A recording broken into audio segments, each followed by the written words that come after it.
A gunshot echoed across the Montana prairie. Thomas Foster stood frozen, his weathered face illuminated by the harsh sun as he faced Jeremiah Wade and his armed men. The sound of horses nervously pawing at the ground filled the tense silence that followed. "Thomas, watch out!" Elizabeth's voice pierced the air, desperate and raw. Another shot rang out. The screen fades to black. 3 weeks earlier, the sun hung mercilessly in the Montana sky, a white-hot coin pressing its weight upon the valley below. Summer had come early that year, bringing with it a heat that seemed determined to scorch the very memory of spring from the land. Across the rolling plains of western Montana, the tall grass had already turned a brittle gold, whispering and crackling as it swayed beneath the endless blue canvas above. In this heat, the air shimmered above the narrow dirt path that wound its way from the river, distorting the distant horizon into wavering lines. The only sounds were the relentless chirping of cicadas and the occasional rustle of wind through the parched field grass. Elizabeth Wade's wrist burned where the rough rope bit into her skin. The rock against her back had absorbed the day's heat, searing through the thin fabric of her dress. Her lips were cracked, her throat so dry she could no longer call out.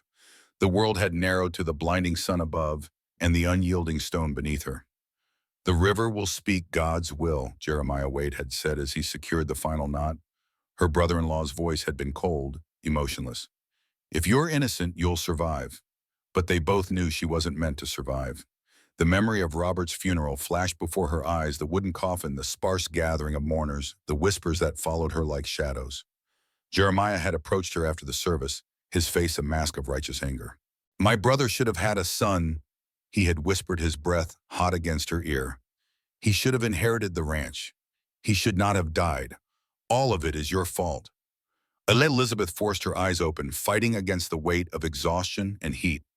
Her 8-year-old daughter Sophie crouched nearby, her small face streaked with tears and dirt. The girl had refused to leave, with the Wade family hiding instead among the riverside willows until they departed. "Sophie," Elizabeth rasped, her voice barely audible. "Listen to me." The child crept closer, her golden hair clinging to tear-stained cheeks. "Run," Elizabeth whispered. "Find help. Don't look back. Don't tell anyone who you are." "I can't leave you, Mama," Sophie sobbed. "You must." Elizabeth summoned her remaining strength. "Follow the north path. There's a ranch over the hill. Go now before they come back." Sophie hesitated, her small hands clenched into fists at her sides. "Go." Elizabeth's command came with unexpected force. "Run and don't look back."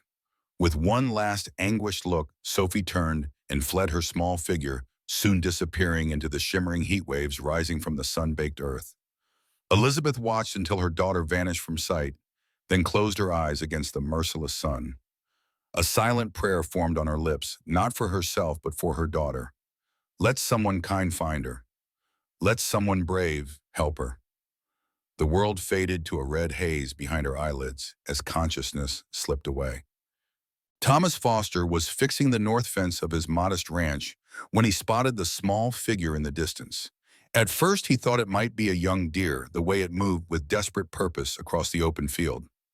But as the shape drew nearer, he recognized the unmistakable silhouette of a child running as if the devil himself gave chase. He set down his hammer, wiping sweat from his brow with the back of his hand. 40 years of hard living had etched deep lines around his eyes, which narrowed now as he assessed the approaching child. The girl stumbled to a halt before him, her chest heaving with exertion. Her simple cotton dress bore evidence of a difficult journey, torn at the hem, smudged with dirt and grass stains. She couldn't be more than 8, yet her eyes held the desperate urgency of someone much older. "Are you hurt?" The question came automatically, the physician in him responding before any other thought could form. The girl shook her head, gasping for breath. "Please," she managed between ragged breaths. "My mama." They tied her to the rock by the river. Fresh tears spilled down her already tear-streaked face. "They said to let her learn what it feels like to be a burden." Thomas didn't hesitate. Without a word, he lifted the child onto his bay horse, then swung himself up behind her. "Which way?" he asked, his voice calm despite the urgency of the situation. "The Big Bend, where the willows grow," she said, pointing east toward the river. The horse responded to Thomas's command, hooves pounding against the dry earth as they rode toward the river. The girl clung to the saddle horn, her small body tense with fear. "What's your name?" Thomas asked, keeping his voice steady. "Sophie," she replied. "My mama's name is Elizabeth Wade." Thomas registered the surname with a slight frown but said nothing. The Wades were a prominent family in the county known for their extensive land holdings and their influence with the local church. If this child's mother bore that name, the situation was more complicated than a simple act of cruelty. When they reached the river bend, Thomas saw her immediately. A woman slumped against a large flat rock that jutted from the riverbank, her wrists bound to an iron ring embedded in the stone. Her head hung forward, dark hair falling like a curtain over her face. He dismounted swiftly, lifting Sophie down after him. "Stay here," he instructed, but the girl ignored him, rushing toward her mother. "Mama, Mama!" Sophie cried, falling to her knees beside the unconscious woman. Thomas knelt on the woman's other side, his experienced eyes quickly assessing her condition. Severe sunburn on all exposed skin. Dehydration certainly. Possible heat stroke. Her pulse was rapid but weak when he checked her wrist, carefully avoiding the raw skin where the ropes had cut in. He took out his pocket knife and sliced through the bonds. As the ropes fell away, he noticed old scars on her inner wrist, partially hidden by the fresh abrasions. The marks were unmistakable to someone with medical training, a past attempt to end her own life. Elizabeth Wade's eyes fluttered open as he gently lowered her arms. For a moment, their gazes locked his, concerned, and assessing hers, disoriented but suddenly aware. She recognized what he had seen, and something like shame flickered across her face before she looked away. "Sophie," she whispered, reaching for her daughter. "I'm here, Mama," the girl replied, clinging to her mother's hand. Thomas removed his canteen from his belt and carefully lifted it to Elizabeth's lips. "Small sips," he instructed. She obeyed, choking slightly on the first swallow before managing to drink properly. Water spilled down her chin, leaving clean tracks through the dust on her skin. "Can you stand?" Thomas asked when she had drunk enough. Elizabeth tried to push herself up, but faltered. Without comment, Thomas slipped one arm beneath her knees and the other around her shoulders, lifting her as if she weighed nothing. Years of ranch work had kept him strong despite his age. "My horse is just there," he said. "I'll take you to my ranch. It's closest." "Who are you?" Elizabeth managed, her voice still raspy from thirst. "Thomas Foster," he replied simply. A flicker of something recognition perhaps crossed her face, but exhaustion claimed her before she could speak again. Her head fell against his shoulder as she lost consciousness once more. Thomas carried her to his horse, then looked down at Sophie. "I need to get your mother somewhere cool and safe. Can you ride with us?" The girl nodded solemnly. With careful movements, Thomas secured Elizabeth on the horse, then mounted behind her, making sure Sophie was settled in front of them both. The woman's skin burned with fever against his chest as they rode back to his ranch, her breathing shallow but steady. The road remained empty, which Thomas noted with both relief and concern. Relief that no one would witness him bringing a married woman he had noticed the gold band on her finger to his home. Concern that no one had come looking for a woman and child who had clearly been missing long enough for such damage to be done. What kind of men would leave a woman in such a manner, and what kind of community would allow it? These questions troubled him as they rode, but he kept them to himself. There would be time for answers later. Thomas's ranch sat nestled against the eastern slope of a small hill, protected somewhat from the worst of the western winds that swept the valley in winter. The main house was modest but solid, built by his own hands 15 years earlier when he had first claimed this land. A barn stood nearby, along with a chicken coop and a small corral where his 3 horses now lazily swished their tails against flies in the afternoon heat. He brought Elizabeth into the barn rather than the house, knowing the thick walls would keep out the worst of the heat. He had prepared a clean pallet of straw covered with blankets positioned near the wide doors where the occasional breeze might reach her. "Sophie, can you pump some fresh water from the well?" he asked, gesturing toward the pump near the house. "The bucket is there beside it." While the girl ran to fetch water, Thomas gently laid Elizabeth on the pallet.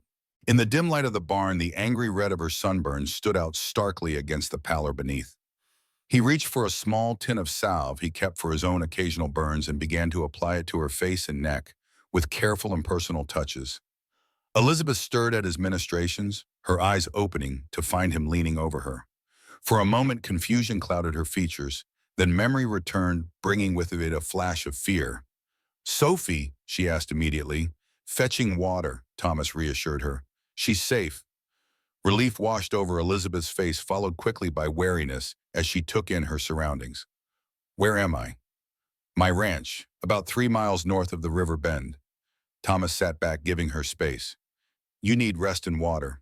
Food when you're ready. Elizabeth tried to sit up, wincing as the movement pulled at her sunburned skin. Thomas made no move to help, sensing her need to reclaim some dignity and control. Why did you help us? She asked, her voice stronger now, though still rough from thirst. Thomas considered her question. Would you rather I hadn't? A ghost of a smile touched her cracked lips. No, but kindness from strangers is unexpected. I'm a stranger who doesn't much care for seeing women tied to rocks in the sun. His tone was dry, but not unkind. Before Elizabeth could respond, Sophie returned, struggling with a half-filled bucket of water. Thomas rose to take it from her, nodding his thanks. You should drink more, he told Elizabeth, filling a tin cup from the bucket. Then rest, we can talk later. Elizabeth accepted the cup, her fingers brushing against his as she took it. Thank you, Mr. Foster, she said formally. Thomas nodded once, then turned to Sophie. Your mother needs rest. I have some bread and cheese in the house if you're hungry. The girl looked to her mother for permission. At Elizabeth's nod, Sophie followed Thomas out of the barn and toward the main house. As they walked, Thomas noticed Sophie studying him with undisguised curiosity. You talk different than most men around here, she observed. Do I? Thomas raised an eyebrow. Yes, like my teacher, Miss Collins. She came from Boston. Sophie skipped to keep up with his long strides. Did you come from a city too? Philadelphia, Thomas replied. A long time ago. Why did you leave? Thomas paused at the door to his house. That's a long story for another time. He gestured for her to enter. Come, let's find you something to eat. The interior of Thomas's home was sparsely furnished but meticulously clean. A wooden table with 4 chairs occupied the center of the main room, with a cast-iron stove against one wall and a small bookshelf against another. 2 doors led off to what Sophie assumed were bedrooms. Thomas moved to a cupboard, removing bread, cheese, and a jar of preserves. As he prepared a simple meal for the girl, he kept his movements deliberate and calm, aware that she had experienced severe trauma and might be easily startled. Mr. Foster, Sophie asked as she sat at the table, are you a doctor? Thomas stilled momentarily, then continued slicing bread. What makes you ask that? The way you checked Mama's wrist. My papa hurt his arm once, and Dr. Williams checked it the same way. Thomas set a plate before her. I was a doctor during the war. Which war? The only one that matters around here. Thomas's voice held a note of finality that even a child recognized as the end of that particular conversation. Sophie ate quietly, her eyes occasionally drifting to the bookshelf with its neat rows of volumes.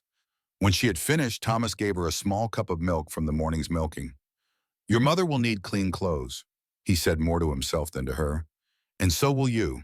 Our things are at Uncle Jeremiah's house, Sophie said, her small face clouding at the mention of the man. He won't let us have them now. Thomas frowned. I might have something that could work for now. Wait here. He disappeared into one of the bedrooms, returning moments later with a folded bundle of fabric, a woman's dress, simple and faded but clean. This was my wife's, he said, placing it on the table. It might be large for your mother, but it's better than what she has now. Sophie looked at the dress, then back at Thomas. Where is your wife? A shadow passed over Thomas's face. She died many years ago. I'm sorry, Sophie said with the simple directness of children. My papa died too, last winter. Thomas nodded, acknowledging her loss without empty platitudes. You should rest as well, he said. There's a small room off the barn where I keep extra supplies. I've put clean blankets there for you and your mother. As they walked back to the barn, Sophie suddenly slipped her small hand into Thomas's larger one. The gesture caught him off guard. It had been years since anyone had sought such simple human contact from him. He didn't pull away, allowing the child this small comfort. Inside the barn, they found Elizabeth asleep, her breathing deeper and more regular than before. Thomas gently placed the dress beside her pallet, then stepped back. I'll be in the house if you need anything, he told Sophie. There's a water pump just outside the barn as well. The girl nodded, then hesitated. Thank you for saving my mama, she said solemnly. Thomas looked at the sleeping woman, then back at the child. Get some rest, he said quietly. You're safe here. As he walked back to his house, Thomas felt the weight of responsibility settling on his shoulders. These strangers were now under his protection, whether he had intended it or not. And given who they were, or rather who they were connected to, that protection might soon be tested. Night fell over the ranch, bringing with it a blessed coolness after the punishing heat of the day. Thomas sat on his porch, a journal open on his lap, and a lantern casting a small pool of light around him. His pen moved across the page in neat, precise script, a habit from his days as a physician when illegible handwriting could mean the difference between life and death. August 15th, 1885. Two visitors arrived today, a woman and her daughter in dire circumstances. The woman, Elizabeth Wade, had been bound to a rock in the sun and left to die. The perpetrators, her own family by marriage. The girl, Sophie, showed remarkable courage in seeking help. EW exhibits severe sunburn and dehydration, but should recover with proper care. More concerning are the old scars on her wrists, evidence of a past attempt to end her own life. I have not mentioned them, nor has she. I find myself troubled by their presence here, not for the obvious reasons of propriety, but because of the name they bear. Wade, the prominent family in these parts with ties to the church and local government. If they have marked this woman for punishment, my interference will not be overlooked.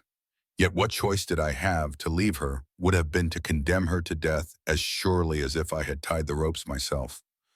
Thomas paused in his writing, looking out across the darkened land. A half moon hung in the sky, casting silver light over the fields and making the distant mountains appear closer than they were. The night was alive with the sounds of crickets and the occasional hoot of an owl. He thought of the woman sleeping in his barn, her wrists raw from bonds, her skin burned by the same sun that nurtured his crops. What kind of men could do such a thing? And what kind of woman could inspire such hatred? A movement caught his eye, a shadow slipping from the barn door. Elizabeth Wade stood there, wrapped in the blanket he had provided her, figure silvered by moonlight. She seemed to be looking at the stars, her face turned upward in an expression that might have been prayer, or simply wonder at still being alive to see them. Thomas remained still, not wishing to intrude on what was clearly a private moment. Tears glinted on her cheeks, though she made no sound. After a few minutes, she returned to the barn, disappearing into the darkness without having noticed his presence. He turned back to his journal, adding a final line before closing it. There is more to her story than the obvious tragedy. Something in her eyes speaks of deeper wounds than those visible on her skin. I find myself curious, a dangerous state for a man who has worked so hard to feel nothing at all. Setting the journal aside, Thomas extinguished the lantern and entered his house. In his bedroom, he paused before a small trunk at the foot of his bed. After a moment's hesitation, he knelt and opened it. On top lay a folded Union Army jacket, the blue fabric faded but still crisp along its edges. Thomas ran his fingers over the worn material, his expression unreadable in the darkness. Beneath it was a small wooden box containing surgical instruments, scalpels, forceps, and needles, all meticulously maintained despite years of disuse. He closed the trunk without removing anything, then prepared for bed with the efficient movements of a man accustomed to solitude and routine. Sleep, however, proved elusive. His dreams, when they finally came, were troubled by images of battlefields long past and a woman tied to a rock beneath a merciless sun. Elizabeth woke to the sound of a rooster crowing. For a moment, disorientation clouded her mind, the unfamiliar surroundings, the smell of hay, the unusual softness beneath her. Then memory returned in a rush, the rock, the sun, the ropes cutting into her wrists, the stranger who had cut her bonds and carried her to safety. She sat up carefully, wincing at the pull of sunburned skin. Sophie slept peacefully beside her, one arm flung over her face in childish abandon. The sight brought a rush of gratitude so intense it bordered on pain. Her daughter was safe. Whatever else happened, that mattered most. Morning light filtered through the cracks in the barn walls, painting stripes of gold across the straw-covered floor. Outside, she could hear the clucking of chickens and the distant sound of an axe splitting wood. Elizabeth noticed the dress folded beside her pallet, faded blue calico, simply cut, but of good quality. After ensuring Sophie still slept, she carefully changed out of her ruined dress, grateful for the privacy the early hour afforded. The new dress hung loosely on her frame, evidence of the weight she had lost during the difficult months since Robert's death. She secured it as best she could, then stepped outside into the fresh morning air. Thomas Foster stood by the wood pile, his back to her, as he swung the axe in a clean, practiced arc.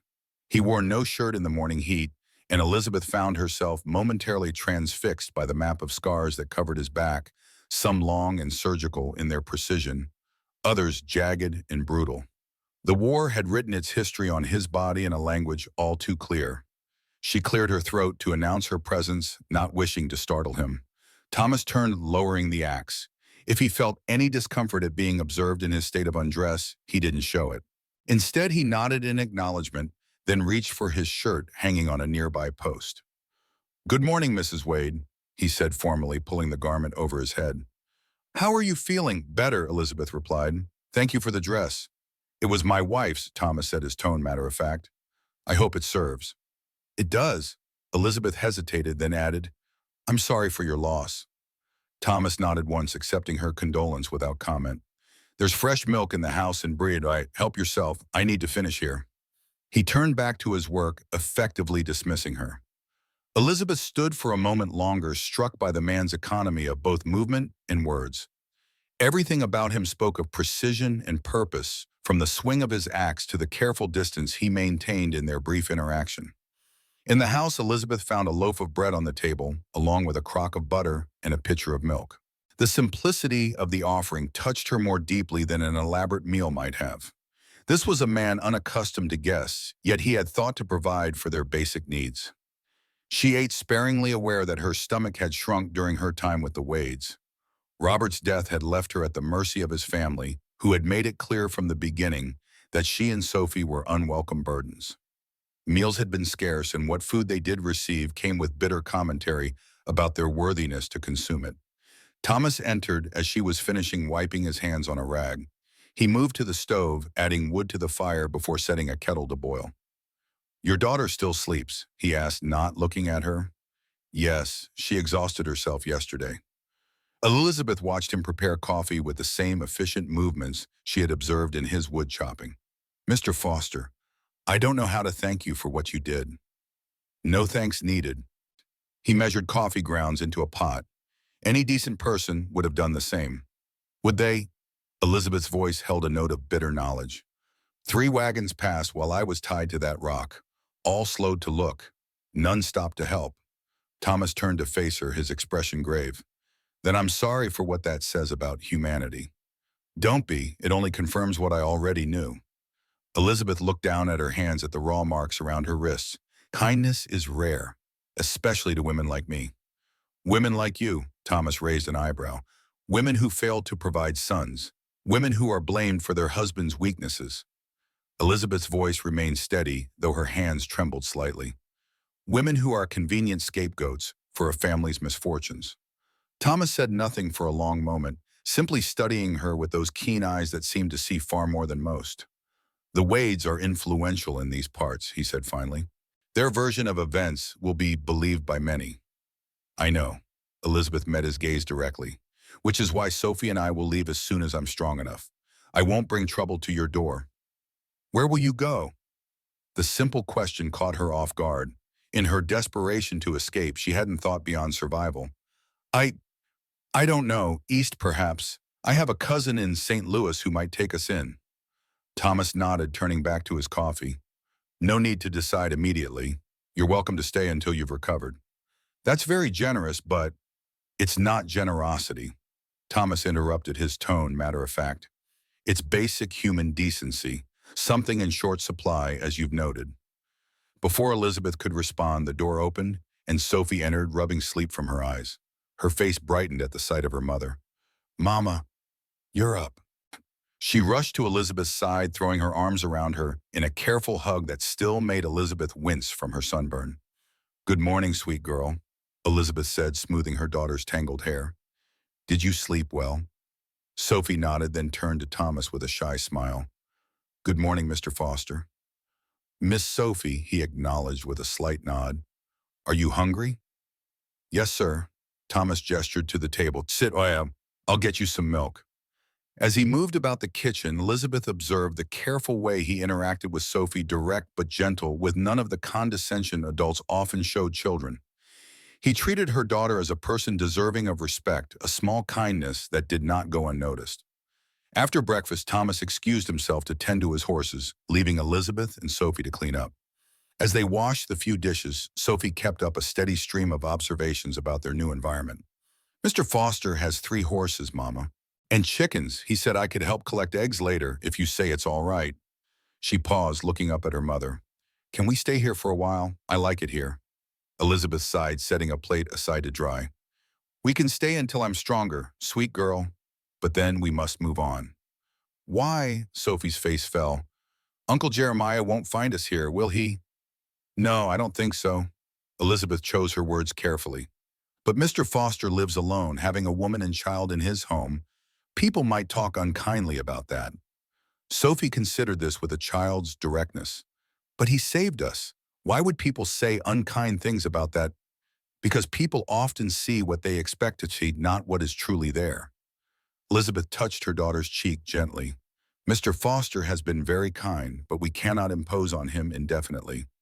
Sophie didn't look convinced, but she nodded reluctantly. Yes, Mama. Later that morning, as Sophie helped Thomas with the chickens, Elizabeth took advantage of the privacy to explore her surroundings more thoroughly. The barn was tidy and well-maintained like everything else on the ranch. A small room off to one side caught her attention. The door was partially open, revealing what appeared to be a storage area for medical supplies. Curiosity drew her closer. Inside, she found shelves lined with bottles and jars, all neatly labeled in a precise hand. Bandages, sutures, and other medical implements were organized in drawers beneath. In one corner stood a small desk upon which lay a thick leather-bound journal. Elizabeth hesitated, knowing she was intruding. But something compelled her forward, perhaps the need to understand the man who had saved her life, or simply the human desire to know more about a stranger who had shown kindness. The journal was open to a page of detailed anatomical drawings, accompanied by notes in the same neat script she had observed on the medicine labels. The date at the top of the page caught her eye: April 12, 1863, Antietam, the bloodiest single day of the Civil War. Before she could read further, a sound at the door made her turn. Thomas stood there, his expression unreadable, as he observed her beside his desk. I'm sorry, Elizabeth said quickly, stepping away from the journal. I shouldn't have. No, you shouldn't have. Thomas agreed, his voice calm but firm. Those are private. Of course, Elizabeth felt heat rise to her cheeks, embarrassment compounding the discomfort of her sunburn. I apologize for the intrusion. Thomas entered the room, closing the journal with careful hands. You're curious about me, he stated rather than asked. Yes, Elizabeth admitted, seeing no point in denial. Sophie said you were a doctor during the war. I was. And Thomas placed the journal in a drawer, locking it with a small key he then pocketed. That part of my life is over. Why? The question escaped before Elizabeth could consider its propriety. Thomas regarded her for a long moment, his eyes revealing nothing of his thoughts. Some things break a man, he said finally. War has a way of doing that. Before Elizabeth could respond, Sophie's voice called from outside the barn, breaking the tension between them. Mama, Mr. Foster, come see what I found. Thomas gestured for Elizabeth to precede him out of the room. As they walked together toward the barn door, he spoke quietly for her ears alone. We all have secrets, Mrs. Wade. I respect yours. I ask the same courtesy in return. Elizabeth nodded, understanding the reference to the scars on her wrist that she had noticed him observing. Of course, Mr. Foster. Outside, Sophie stood proudly beside a nest of kittens she had discovered in a corner of the hayloft. The mother cat, a sleek tabby, watched warily as the humans admired her offspring. Aren't they beautiful? Sophie exclaimed, carefully stroking a small orange kitten with one finger. This one's my favorite. Can I name him Mr. Foster? If you wish, Thomas replied, his stern expression softening slightly at the child's enthusiasm. I'll call him Copper, Sophie declared, because he's the color of Papa's lucky penny. A shadow crossed Elizabeth's face at the mention of Robert, but she quickly masked it with a smile. That's a fine name, sweet girl. Thomas observed the brief flicker of pain in Elizabeth's eyes, filing it away with the other pieces of information he was gathering about this woman and her past. There was more to her story than the obvious tragedy of being widowed and mistreated by her husband's family. Something deeper, perhaps connected to those old scars on her wrists. Later that day, as the worst heat of the afternoon settled over the land, Thomas found Elizabeth sitting by the creek that ran along the western edge of his property. She had rolled up the sleeves of her borrowed dress and was bathing her wrists in the cool water, her face turned up to catch the dappled shade from the cottonwood trees overhead. He cleared his throat to announce his presence, not wishing to startle her. Elizabeth looked up quickly, pulling down her sleeves to cover her wrists. Mr. Foster. Mrs. Wade. Thomas remained standing, maintaining a respectful distance. I've brought some salve for your burns. It should help with the discomfort. He held out a small tin. Elizabeth accepted it with a nod of thanks. Your land is beautiful, she said after a moment, gesturing to the creek and the rolling hills beyond. How long have you been here? 15 years. Thomas gazed out at the landscape, his expression softening almost imperceptibly. Came west after the war looking for somewhere quiet. And did you find it the quiet? A hint of something like irony touched Thomas's mouth. For the most part, though the land has its own voice if you learn to listen. Elizabeth nodded, understanding. After the constant tension of living with the Wades, the open space and relative solitude of Thomas's ranch felt like a balm to her wounded spirit. Sophie seems taken with your animals, she observed. She's always loved creatures of all kinds. At home, Elizabeth stopped correcting herself. At the Wade Ranch, she wasn't allowed near the livestock. Jeremiah said she would bring bad luck to the breeding stock. Thomas's expression darkened. Superstitious nonsense. Yes, but powerful in its way. Elizabeth ran her fingers through the cool water of the creek. Beliefs like that shaped how they treated us after Robert died. Each stillborn calf, each failed crop became evidence of my malign influence. And your husband, did he share these beliefs? Elizabeth was quiet for a long moment.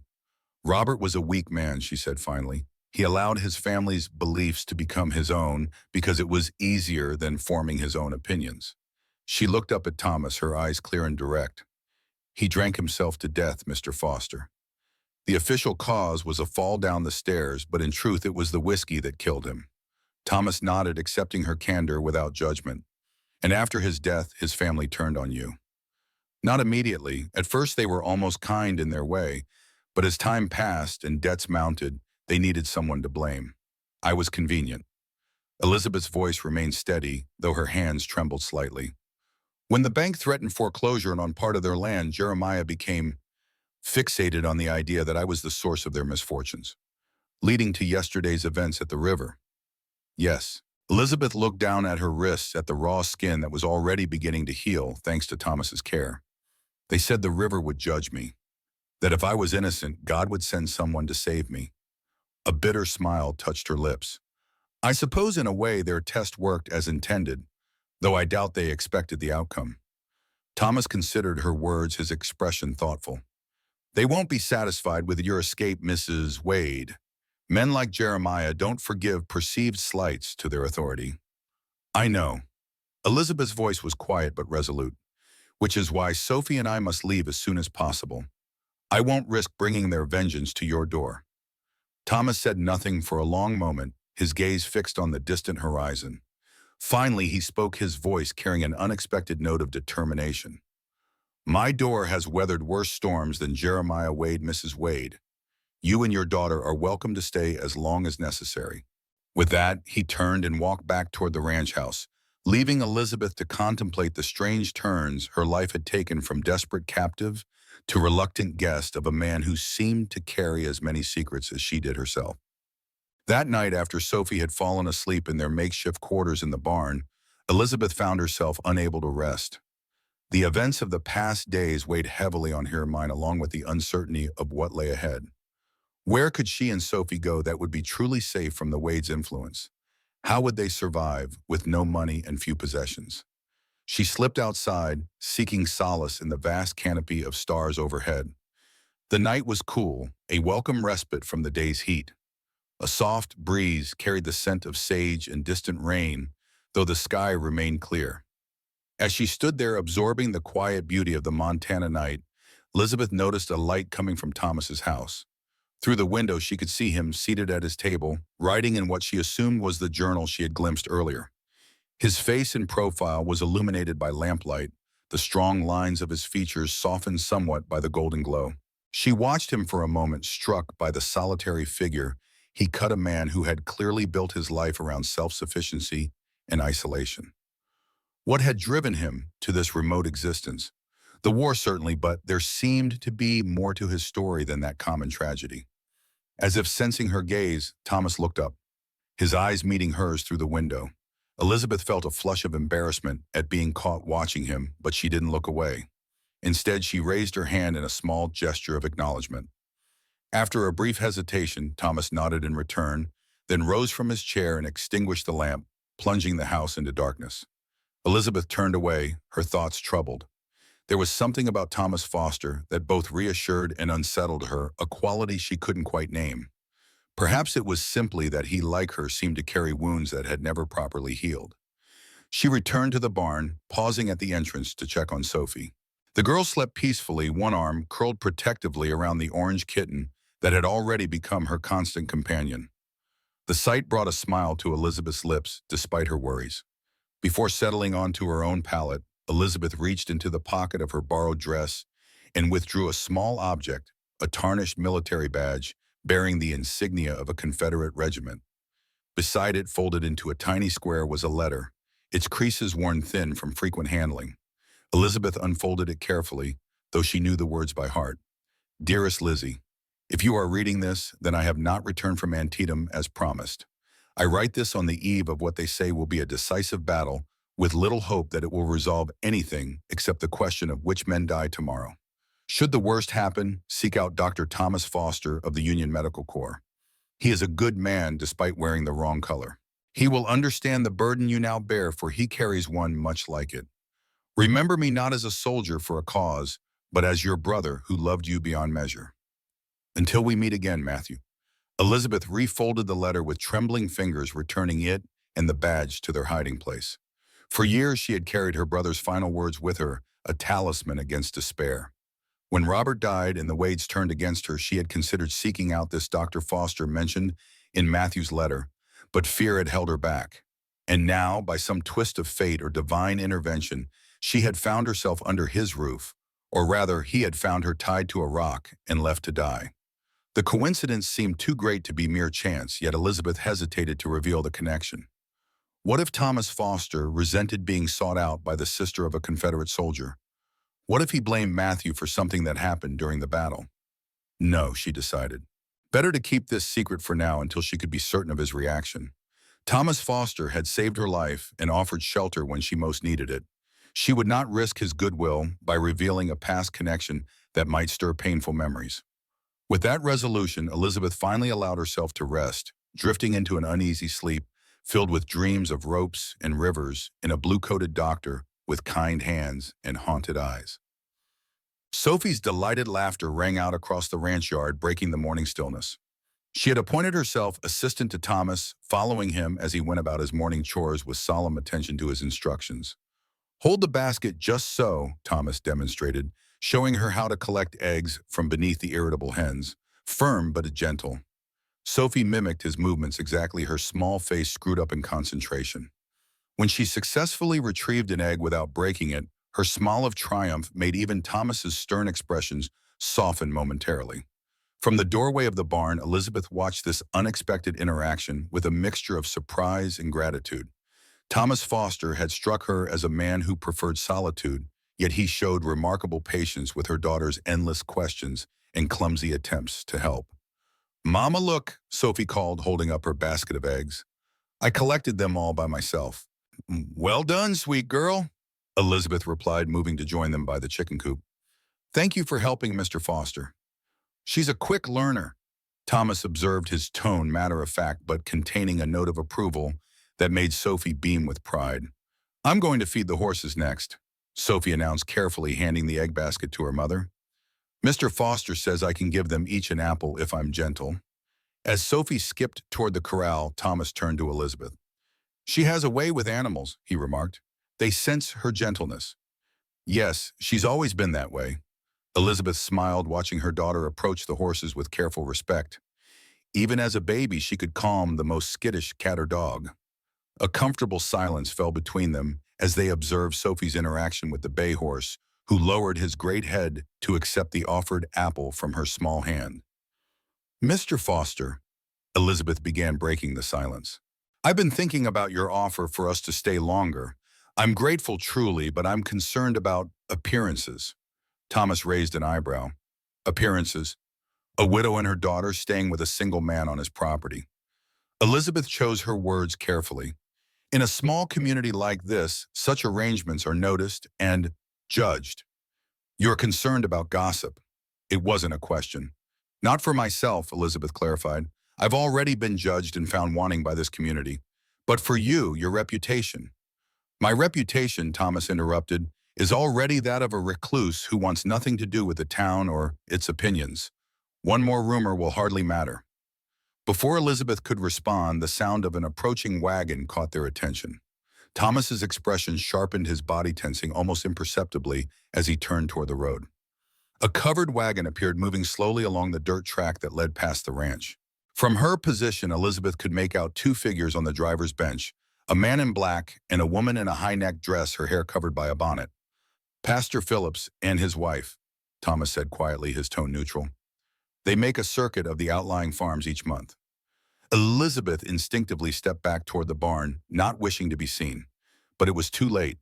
The wagon slowed as it drew even with the ranch entrance, and the woman turned her head, her gaze fixing on Elizabeth with unmistakable recognition. The woman leaned toward her husband, speaking urgently. The pastor pulled the wagon to a halt and stared in their direction, his expression darkening.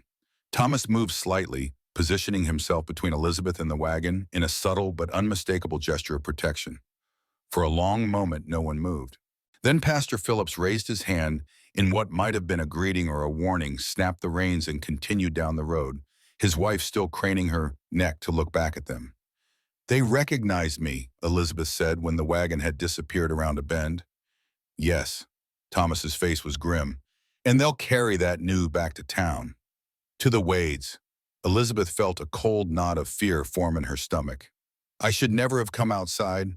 I've put you in danger now. Thomas turned to face her fully, his expression resolute. Mrs. Wade, danger is not unfamiliar to me, and I don't regret the decision to help you regardless of the consequences. His steady gaze held hers, conveying a certainty that Elizabeth found both reassuring and unsettling. This was not a man who made decisions lightly or backed down from them once made. Why, she asked the question that had been haunting her since her rescue, finally finding voice. Why risk yourself for strangers? Thomas was quiet for a long moment, his eyes moving to where Sophie still stood with the horses, oblivious to the tension of the past few minutes. There was a time, he said finally, his voice low and measured, when I believed in saving lives. When I thought that was enough to mend bodies and send men back to kill or be killed. He paused, a shadow crossing his face. I learned differently, but some habits remain, Mrs. Wade. I cannot see suffering and walk away, no matter how much simpler that might be. The honesty of his answer struck Elizabeth deeply. Before she could respond, Sophie came running back from the corral, her face alight with excitement. Mama, the mare let me pet her nose. She was so soft. The girl stopped, looking between the adults with sudden perception beyond her years. Is something wrong? No, sweet girl, Elizabeth assured her, smoothing her daughter's hair. Everything is fine. But as she met Thomas's steady gaze over Sophie's head, Elizabeth knew that everything was far from fine. The appearance of Pastor Phillips and his wife had set in motion events that neither of them could control. Whatever fragile peace they had found at the ranch was now threatened by the outside world and its judgments. And somewhere in town, Jeremiah Wade would soon learn that the woman he had left to die was very much alive and under the protection of Thomas Foster. Later that afternoon, as shadows lengthened across the yard, Elizabeth found Thomas by the small garden plot behind his house. He was weeding with methodical care, his movements precise and economical. Mr. Foster, she began, clasping her hands before her. I've been thinking, perhaps it would be best if Sophie and I left tomorrow. We could take the morning stage from town, head east before Jeremiah Wade decides to pay us a visit. Thomas straightened, wiping soil from his hands. That would be the prudent course, certainly. But not the one you recommend, Elizabeth observed, reading his tone. Running has its place, Thomas said carefully, but it rarely solves the underlying problem. The underlying problem being Jeremiah Wade's belief that I am responsible for his family's misfortunes? Elizabeth's laugh held no humor. I can't solve that, Mr. Foster. Some hatreds run too deep for reason. Thomas studied her for a moment, his expression thoughtful. What will you do in the East? How will you support yourself and your daughter? The practical questions caught Elizabeth off guard. In her anxiety about the Wades, she had focused on escape rather than what would come after. I have skills. I can keep accounts. My father educated me well before. She trailed off, unwilling to delve into that part of her past. Before he traded you to settle a debt. Thomas's words were blunt but not unkind. Elizabeth's head snapped up, surprise and wariness in her eyes. How did you know? Sophie mentioned that your father arranged your marriage to Robert Wade. That combined with your age and the way you speak of your husband as an obligation rather than a choice suggested the nature of the arrangement. Elizabeth looked away, discomfited by his perception. Yes, well, it was common enough. Father's farm was failing, and the Wades offered to forgive his debts in exchange for... She gestured vaguely, unable to complete the sentence. For you, Thomas finished simply. Yes. Elizabeth's voice was barely audible. For me. Thomas returned to his weeding, allowing her the dignity of composing herself without his direct gaze. Such arrangements often serve neither party well, he observed after a moment. No. Elizabeth watched his hands as they worked the soil, strong and capable. Robert wanted a son. When I gave him a daughter instead, his disappointment never faded. He looked elsewhere for comfort in bottles and occasionally other women. Thomas nodded, accepting her candor without judgment. And after his death, his family needed someone to blame for their declining fortunes. Precisely. Elizabeth sighed, kneeling beside him to help with the weeding, needing the activity to channel her restless energy. So you see why we must leave. Jeremiah will never accept that I am not the source of his troubles. And now that he knows I survived, he may well come here, Thomas acknowledged, but I believe we should be prepared for that possibility rather than flee from it. Elizabeth stared at him, trying to discern his thoughts behind that impassive exterior. Mr. Foster, this is my burden, not yours. You became my responsibility the moment I cut those ropes, Mrs. Wade. Thomas's voice was firm.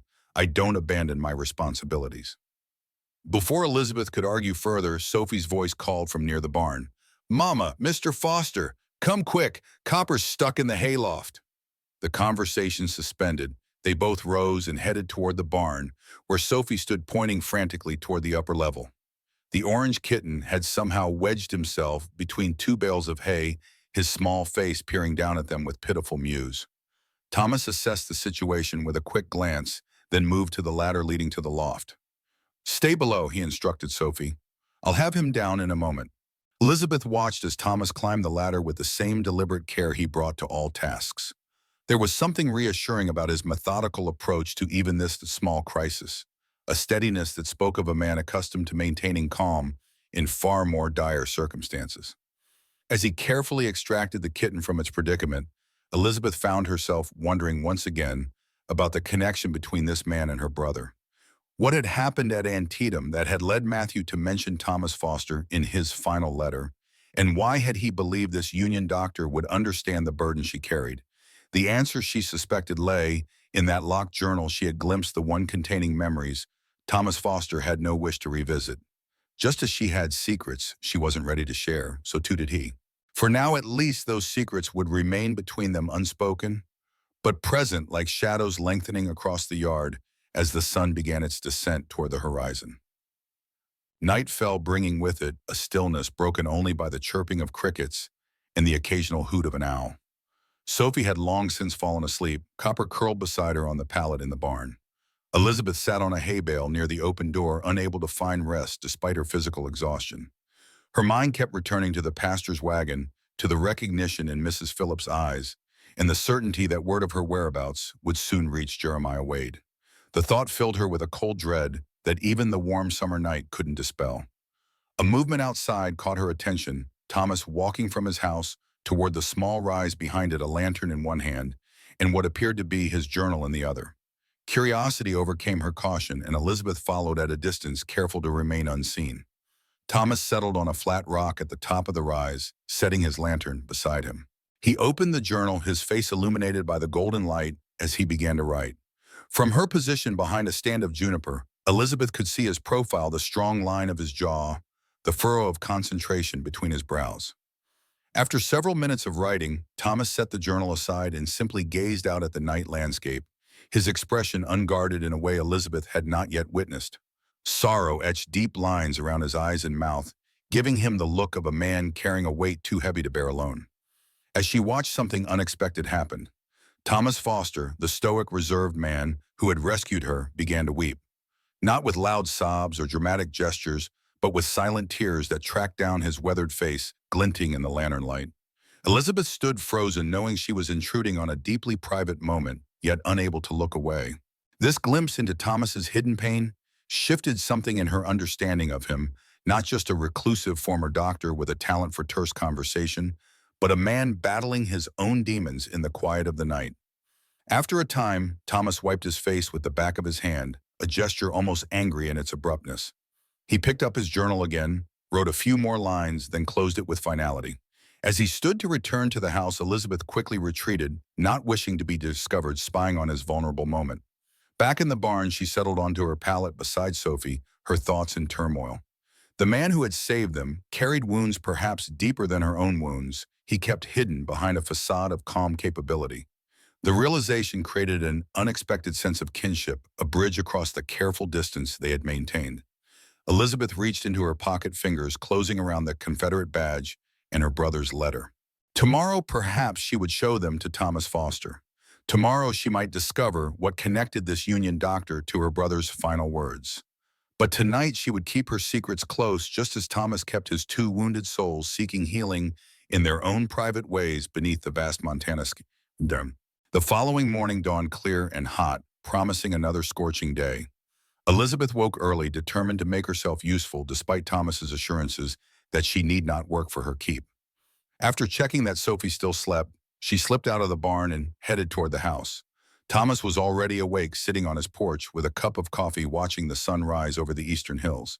He nodded in acknowledgement as she approached. "Mr. Foster," Elizabeth began, stopping at the bottom of the porch steps.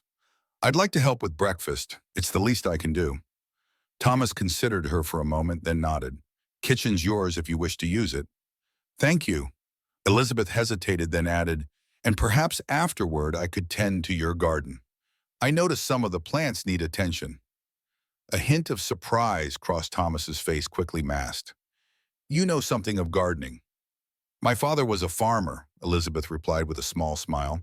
"Before everything else, I was a farmer's daughter who knew the value of good soil and patient tending." Thomas nodded, a new respect visible in his eyes. "The garden is yours then. Tools are in the shed beside it." Inside the kitchen, Elizabeth found a simple but well-organized space. She located flour, eggs, and a bit of preserved fruit, deciding to make griddle cakes, a treat Sophie had always loved, and a small way to thank Thomas for his hospitality. As she worked mixing batter and heating the cast-iron griddle, Elizabeth found herself humming softly, a habit long abandoned in the tense atmosphere of the Wade household. The simple domesticity of the task brought a peace she hadn't felt in months.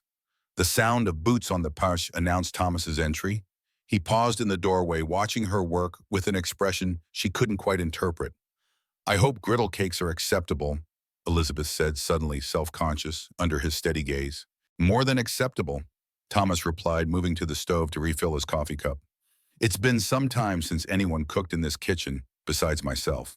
His words hung in the air, laden with unspoken history. Elizabeth wondered how long he had lived alone in this house, how many solitary meals he had prepared and eaten without company. "Your wife," she ventured carefully. "May I ask her name?"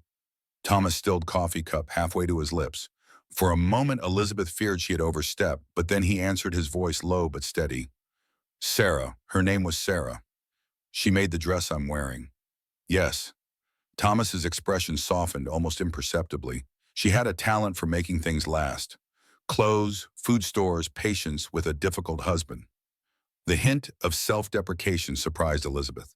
It was the most personal statement Thomas had made about himself since their arrival. "How long ago did she pass?" Elizabeth asked gently. 7 years this October." Thomas moved to the window, looking out at something only he could see. "Fever took her. 3 days from first symptom to last breath." "I'm sorry."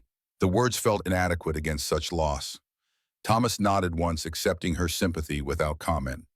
They worked in companionable silence after that, Elizabeth finishing the griddle cakes, Thomas setting the table with simple efficiency. Sophie joined them just as breakfast was ready, her face lighting up at the sight of her favorite meal. Griddle cakes, Mama, you remembered. Of course I did, sweet girl. Elizabeth smiled, serving her daughter a generous portion with a spoonful of preserved berries on top.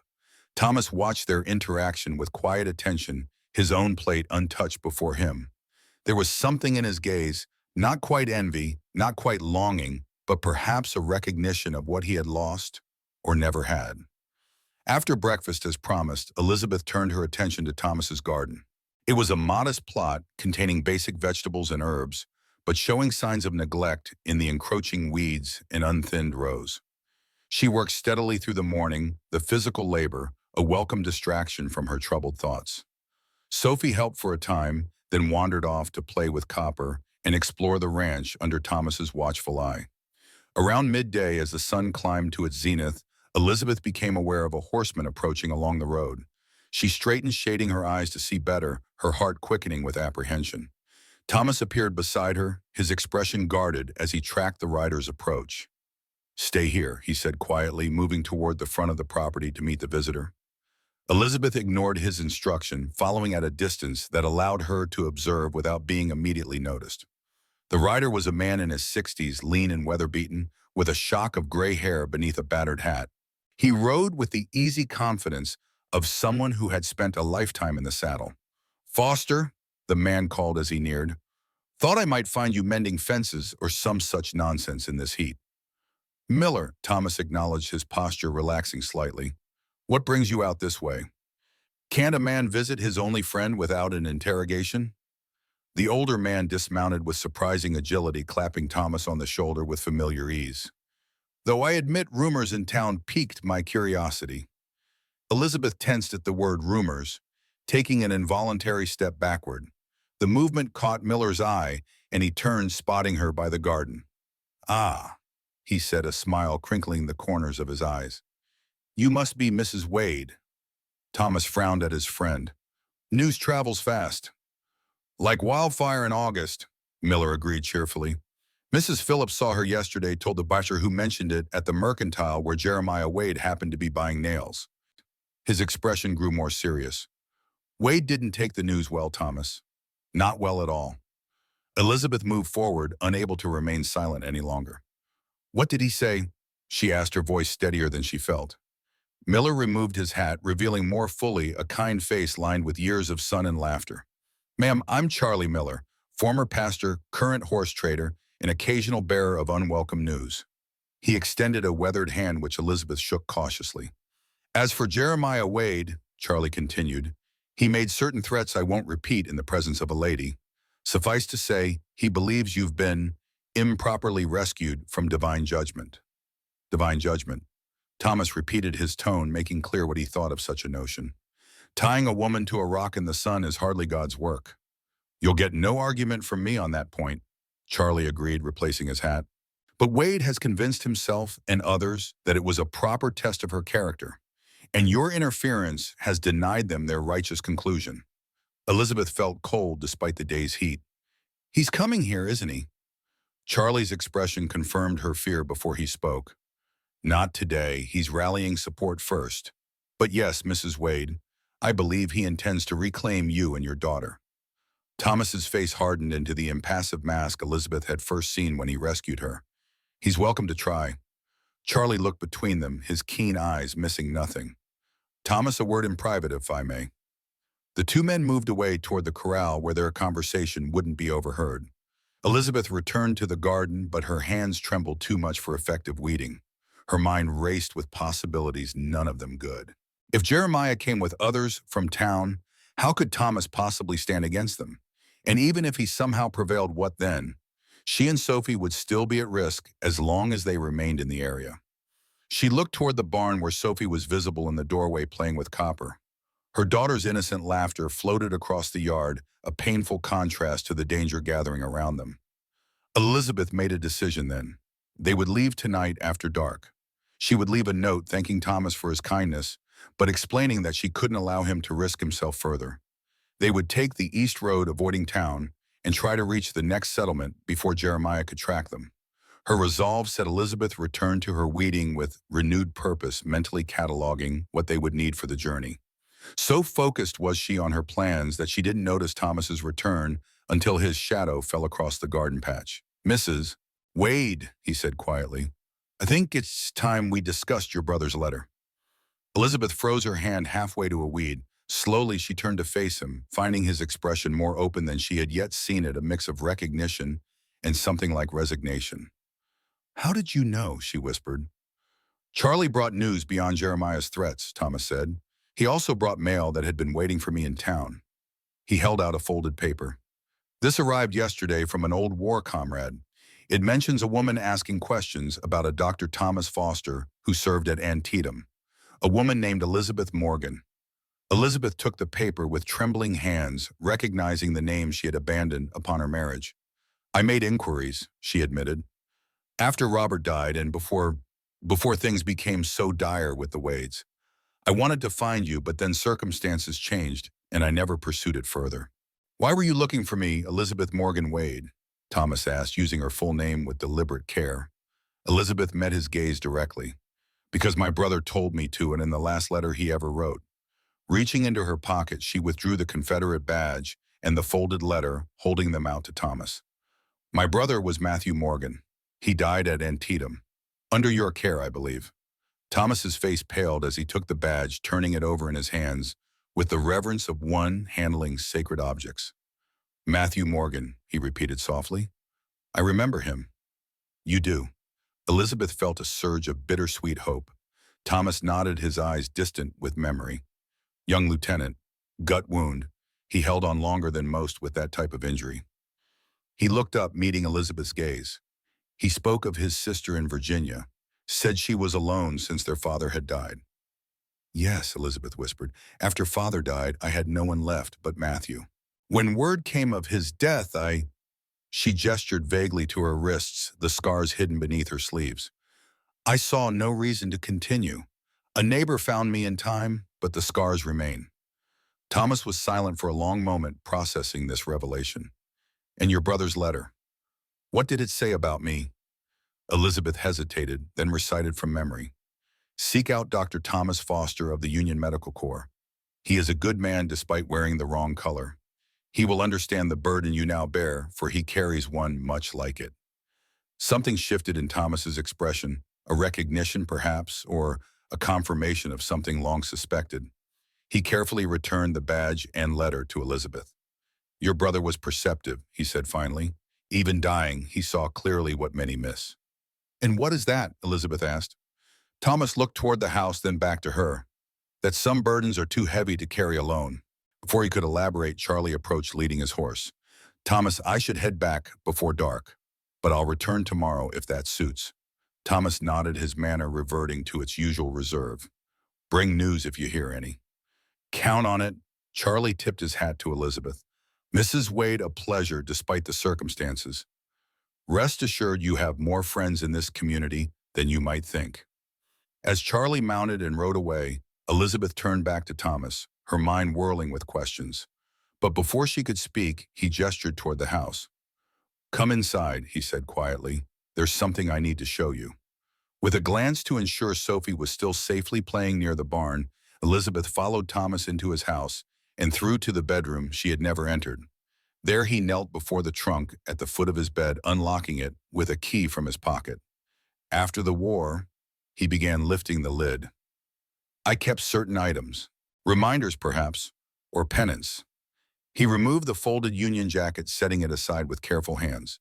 Beneath lay the wooden box of surgical instruments she had glimpsed in his medical room. Thomas opened the box, revealing gleaming scalpels, forceps, and other tools of his former profession. But it was what lay beneath them that he sought, a small leather pouch tucked into a corner of the box. "Your brother gave me this," he said, withdrawing a simple gold ring from the pouch. "Said it was his mother's and should go to his sister if he didn't make it." Elizabeth stared at the ring, recognition and grief washing over her in equal measure. Matthew had it with him all that time. He said it was his good luck charm. Thomas held out the ring. "It belongs to you now." With trembling fingers, Elizabeth took the ring, the last tangible connection to her mother and brother. "Thank you," she whispered, closing her hand around it, "for this and for being with him at the end." Thomas's expression darkened. "I couldn't save him. I tried, but the wound was too severe, the infection too advanced." "But you were there," Elizabeth said softly. "He didn't die alone among strangers. That matters, Mr. Foster. More than you might know."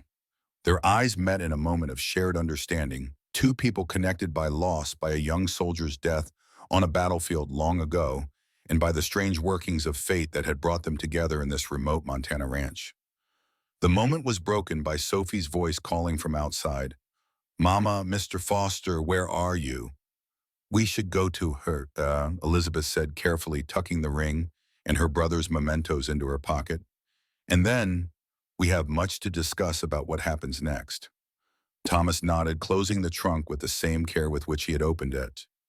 "Yes," he agreed, "we do." As they walked back outside to where Sophie waited, Elizabeth felt a curious lightening of her spirit. The danger from Jeremiah Wade remained, and their future was still uncertain. But something had shifted between her and Thomas Foster, a connection formed through shared history and mutual understanding. For the first time since Robert's death, Elizabeth felt the faint stirring of hope, not just for survival, but for something more, a chance to build a life not defined by fear and obligation, but by choice and perhaps in time by something that might resemble happiness. The revelation of Elizabeth's connection to Thomas through her brother Matthew changed something between them. A bridge formed across the careful distance they had maintained. As evening settled over the ranch, they sat on the porch, watching Sophie chase fireflies in the gathering dusk. "Your brother was a brave man," Thomas said, breaking a comfortable silence. "He spoke of you often during those final hours." Elizabeth's fingers closed around the gold ring in her pocket, her mother's ring that Matthew had carried into battle. "What did he say?" "That you were the strongest person he knew." Thomas's voice was soft, meant only for her ears. "That whatever happened to him, he wanted you to live well." Tears pricked at Elizabeth's eyes. "I tried. After his death, I faltered for a time. Then came the arrangement with Robert Wade." "Your father's doings fair?" "Yes." Elizabeth sighed, her gaze following Sophie's darting form in the twilight. "Father's farm was failing. The Wades offered to clear his debts in exchange for a marriage alliance. I was 17 with no other prospects and a recent incident that made me damage goods in the eyes of society." Thomas's expression remained carefully neutral, but his eyes held understanding rather than judgment. "And Robert Wade, what manner of husband was he?" "Weak," Elizabeth said after a moment's consideration.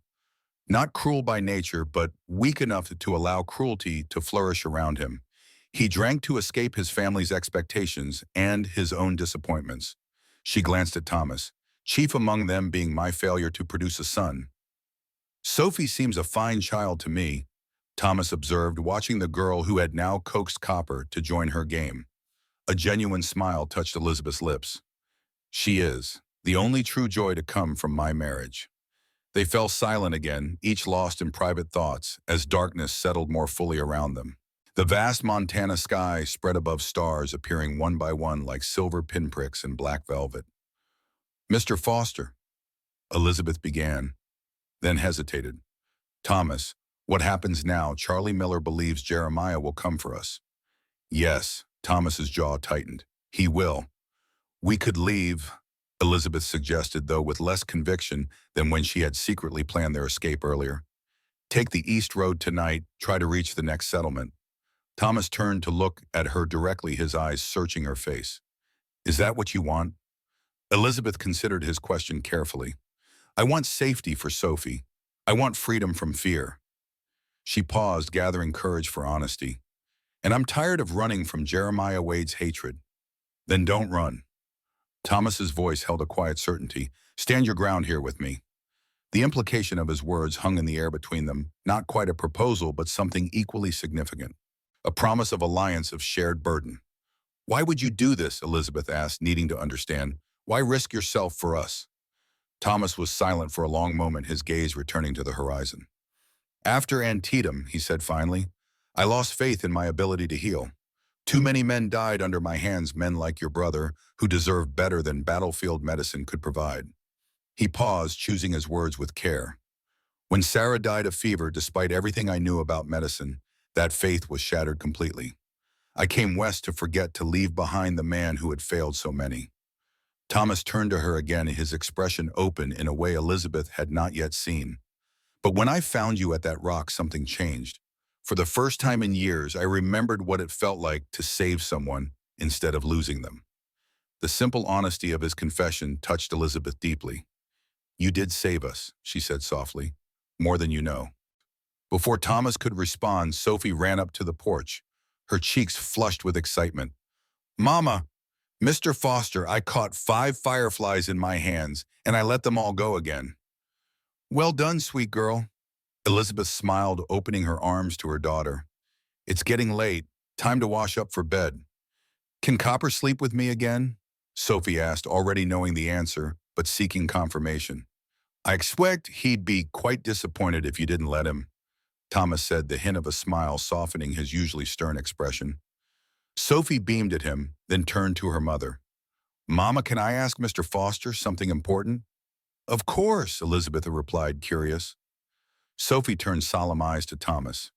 Mr. Foster, were you a real doctor, like Dr. Williams in town? Thomas straightened, slightly surprised by the question. Yes, Sophie, I was a doctor during the war. Then why aren't you a doctor anymore? The child's directness was disarming. People get sick and hurt all the time. Couldn't you help them? A shadow crossed Thomas's face, but he answered honestly. Sometimes, Sophie, when a person fails at something important, they lose trust in themselves. I lost trust in my ability to heal people. Sophie considered this with a child's simple wisdom. But you helped Mama when she was hurt. And you fixed Mr. Charlie's horse's leg last month. He told me so today. That's different, Thomas began, but Sophie pressed on. Why is it different? You made them better. She looked at him with earnest conviction. I think you're still a doctor, even if you don't want to be. Thomas had no response to this, his expression caught between discomfort and something like wonder at the child's perspective. Elizabeth came to his rescue. Time for bed, Sophie. Say goodnight to Mr. Foster. Good night, Mr. Foster. Sophie dutifully echoed, then impulsively threw her arms around his waist in a quick hug before darting off to the barn. Elizabeth rose to follow, pausing beside Thomas. She has a way of seeing to the heart of things, she said quietly. Good night, Thomas. Good night, Elizabeth, he replied, her given name still unfamiliar on his tongue. As Elizabeth walked away, Thomas remained on the porch, Sophie's words echoing in his mind. The child had articulated something he had been avoiding for years, that despite his self-imposed exile from medicine, he had never truly stopped being a healer. The realization was uncomfortable, challenging the careful boundaries he had built around his past. Yet there was something liberating in it too, a truth he had denied for too long. With a sigh, Thomas stood and entered his house, his thoughts turning to the challenges that tomorrow might bring. Morning arrived with the promise of another scorching day. Thomas rose before dawn, as was his habit, and found Elizabeth already awake, sitting on the barn steps, watching the eastern sky lighten from black to deep purple. You're up early, he observed, stopping a respectful distance away. I couldn't sleep, Elizabeth admitted. Too many thoughts. Thomas nodded in understanding. Coffee's brewing in the house if you'd like some.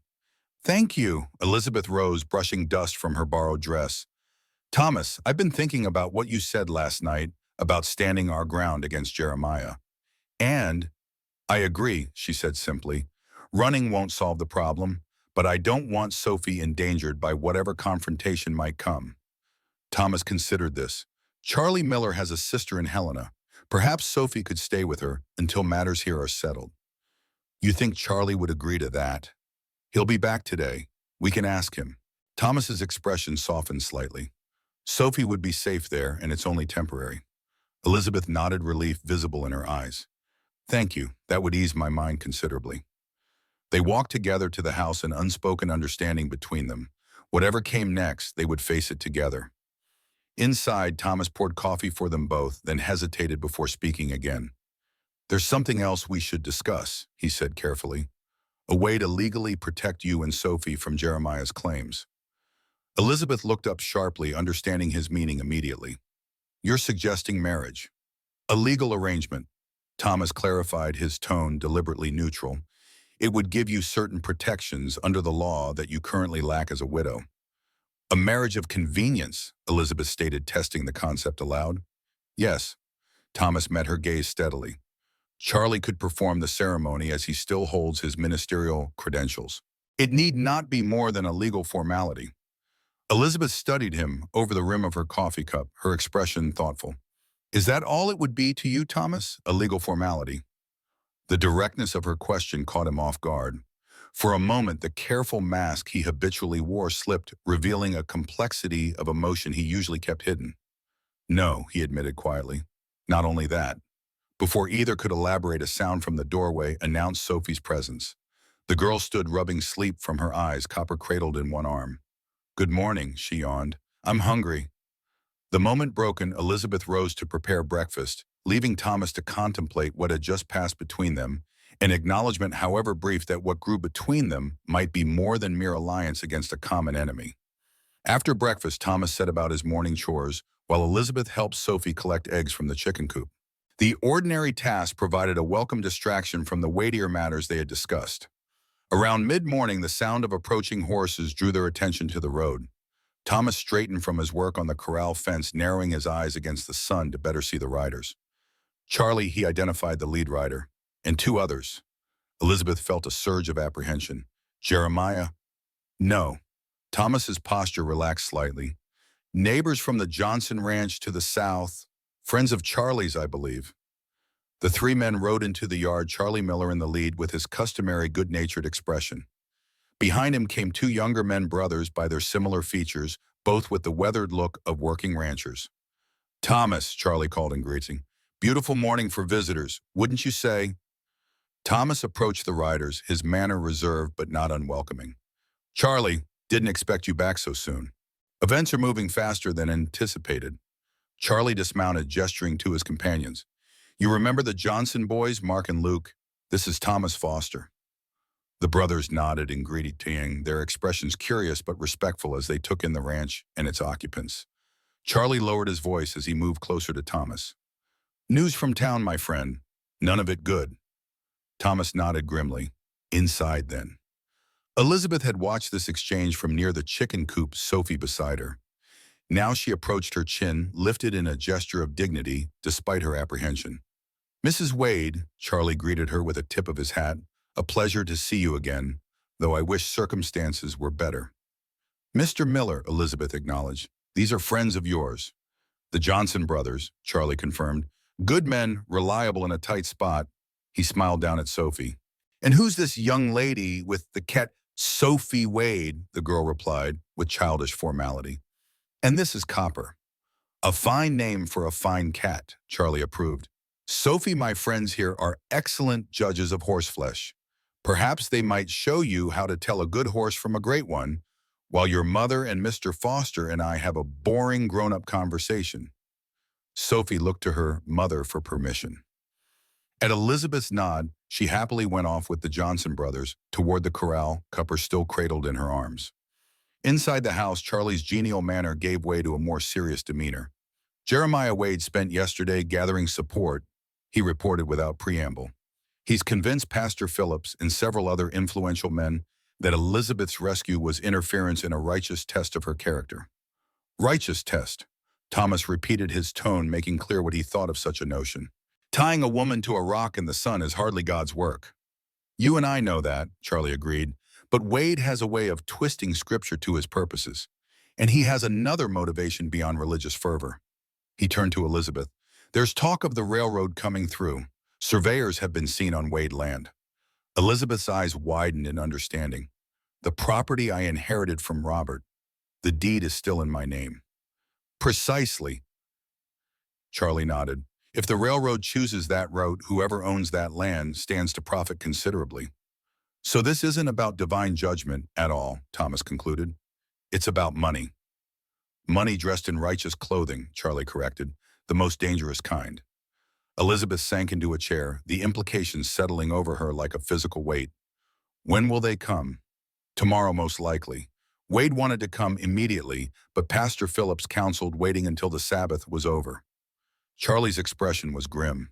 They'll bring the sheriff to give their actions a veneer of legal authority. Thomas moved to the window, his posture tense as he gazed out at the peaceful ranch yard. How many? Wade Phillips, the sheriff, and perhaps 4 or 5 others, Charlie estimated. The Johnson boys and I make 3 on our side, plus you. 4 against 8, Thomas calculated, his voice flat. Not favorable odds. 5, Elizabeth corrected, rising from her chair with determination. I won't be a passive participant in my own fate. Not again. Thomas turned to her, a protest forming on his lips, but something in her expression stopped him. This was not a woman seeking male protection, but an equal asserting her right to stand alongside them. 5, then, he acknowledged with a slight nod. Charlie looked between them, a knowing gleam in his eye. There's another matter to consider, he said carefully. The legal question of Elizabeth and Sophie's status. We've discussed it, Thomas replied, his gaze still on Elizabeth. A marriage would provide legal protection against Wade's claims. So you've already reached that conclusion? Charlie smiled. Good, I took the liberty of bringing the necessary documentation. He patted his coat pocket. Being prepared has always been my philosophy. There's one other thing, Elizabeth interjected. Sophie, I won't have her present for whatever confrontation occurs tomorrow. Charlie nodded in understanding. My sister and Helena would be happy to host her. Mark Johnson could take her there today, be back by morning. So soon? Elizabeth's voice caught the reality of separation from her daughter, suddenly immediate. Better she be safely away before Wade arrives, Thomas said gently. We can send for her once matters are settled.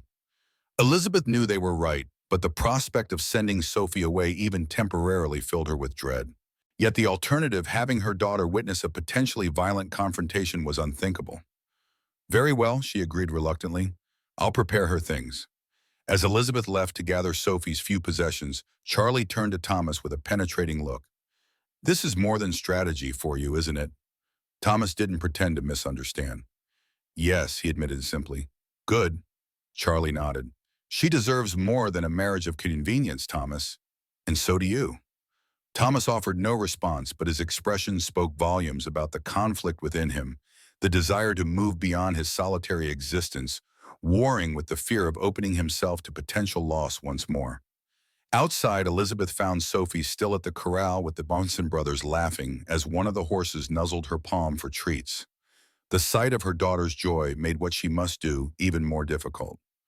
Sophie, she called, forcing a smile. Come here, sweet girl. We need to talk. Sophie approached immediately, sensing her mother's disquiet. What's wrong, Mama? Elizabeth knelt to her daughter's level, taking her small hands. Mr. Charlie has suggested a little adventure for you. His sister in Helena has a house with many books and a garden full of flowers. You'll be staying with her for a few days while some matters are settled here. Sophie's brow furrowed. Without you, just for a short time, Elizabeth assured her. Mr. Mark Johnson will take you there today, and I'll come for you very soon. Is it because of Uncle Jeremiah? Sophie asked, her perception startling Elizabeth. I heard Mr. Charlie talking to Mr. Foster yesterday. Uncle Jeremiah is still angry, isn't he? Elizabeth sighed, unwilling to lie. Yes, sweet girl, he is. And I don't want you here when he comes to talk with us. Talk, Sophie repeated skeptically. Like when he talked to Papa before Papa fell down the stairs. Elizabeth stilled, caught off guard by her daughter's words. What do you mean, Sophie? What did you see? Sophie's expression clouded with remembered fear. I was supposed to be in bed, but I heard loud voices. I peeked through the stair rails and saw Uncle Jeremiah and Papa arguing. Uncle Jeremiah pushed Papa, and Papa fell all the way down. Her voice dropped to a whisper. There was blood, Mama. So much blood. Elizabeth felt as though the ground had dropped away beneath her. All this time she had believed Robert's death an accident, a drunken fall down the stairs. But if Sophie's account was true, did you tell anyone what you saw? She asked carefully. Sophie shook her head. Uncle Jeremiah looked up and saw me watching. He said if I ever told anyone, he'd hurt you too. So I didn't tell. Tears welled in her eyes. I'm sorry, Mama. Oh, my brave girl. Elizabeth pulled her daughter close, her mind reeling with the implications of this revelation. You have nothing to be sorry for. Nothing at all. Over Sophie's head, Elizabeth's eyes met Thomas's. He stood a short distance away, his expression grave. He had heard enough to understand the significance of Sophie's words. Murder. Not an accident, not the consequence of Robert's drinking, but deliberate murder at the hands of his own brother. And Sophie had witnessed it all. The stakes had just risen considerably. The decision to send Sophie to Helena took on new urgency with her revelation. If Jeremiah Wade had killed his own brother and threatened a child to ensure her silence, there was no telling what he might do to protect himself from exposure. Mark Johnson departed with Sophie shortly after noon, the girl's tear-stained face peering back at her mother as the horse carried her away. Elizabeth stood watching until they disappeared from sight, Thomas a silent presence beside her. "She'll be safe," he said quietly when they were alone. "Mark Johnson is reliable, and Charlie's sister is a good woman." "I know." Elizabeth wiped away a stray tear. "It's the right decision, but still, you miss her already." Thomas completed her thought. "Of course you do." Elizabeth turned to him, her expression resolute despite her pain. "Sophie's revelation changes everything. If what she saw is true, and I believe it is, then Jeremiah is not just a superstitious bully, but a murderer." "Yes." Thomas's face was grim. "And a man who has killed once will find it easier to kill again. He'll deny it, of course, the word of a child against a respected community member." Elizabeth's hands clenched at her sides. "But I know my daughter. She doesn't lie, Thomas." "I believe her," Thomas assured her. "The question is, what do we do with this information?" Elizabeth considered the question carefully. "We could tell the sheriff when he comes tomorrow, but he's likely in Wade's pocket." Thomas finished, his tone matter-of-fact. "Most local officials are aligned with the prominent families." "Then we hold this knowledge as leverage," Elizabeth decided. "If Jeremiah pushes too hard, we reveal what Sophie saw. The threat of exposure might be enough to make him back down." Thomas nodded, impressed by her strategic thinking. "A sound approach, but it carries its own risks. A cornered man is unpredictable." "And all the more reason to proceed with our other plan," Elizabeth said, meeting his gaze directly. "The marriage." "Yes." Thomas hesitated, then added, "Elizabeth, I want to be clear about something. This marriage, while begun as a legal strategy, need not remain solely that. He paused, struggling to find words for sentiments long unused. "I admire your strength, your dignity in the face of adversity. Whatever happens tomorrow, I will consider myself fortunate to call you wife in whatever capacity you choose." The simple sincerity of his declaration touched Elizabeth deeply. This was not a passionate avowal of love, but something equally meaningful, a promise of respect, of partnership, of possibility. "Thank you, Thomas," she replied softly. "I feel the same." The moment was interrupted by Charlie's approach. "Sorry to intrude," he said clearly, noting the intimate nature of their conversation, "but Luke Johnson has spotted riders on the North Road. Not Wade's group looks like ordinary travelers, but it reminds us that we should be prepared for unexpected visitors." Thomas nodded, his expression reverting to its usual reserve.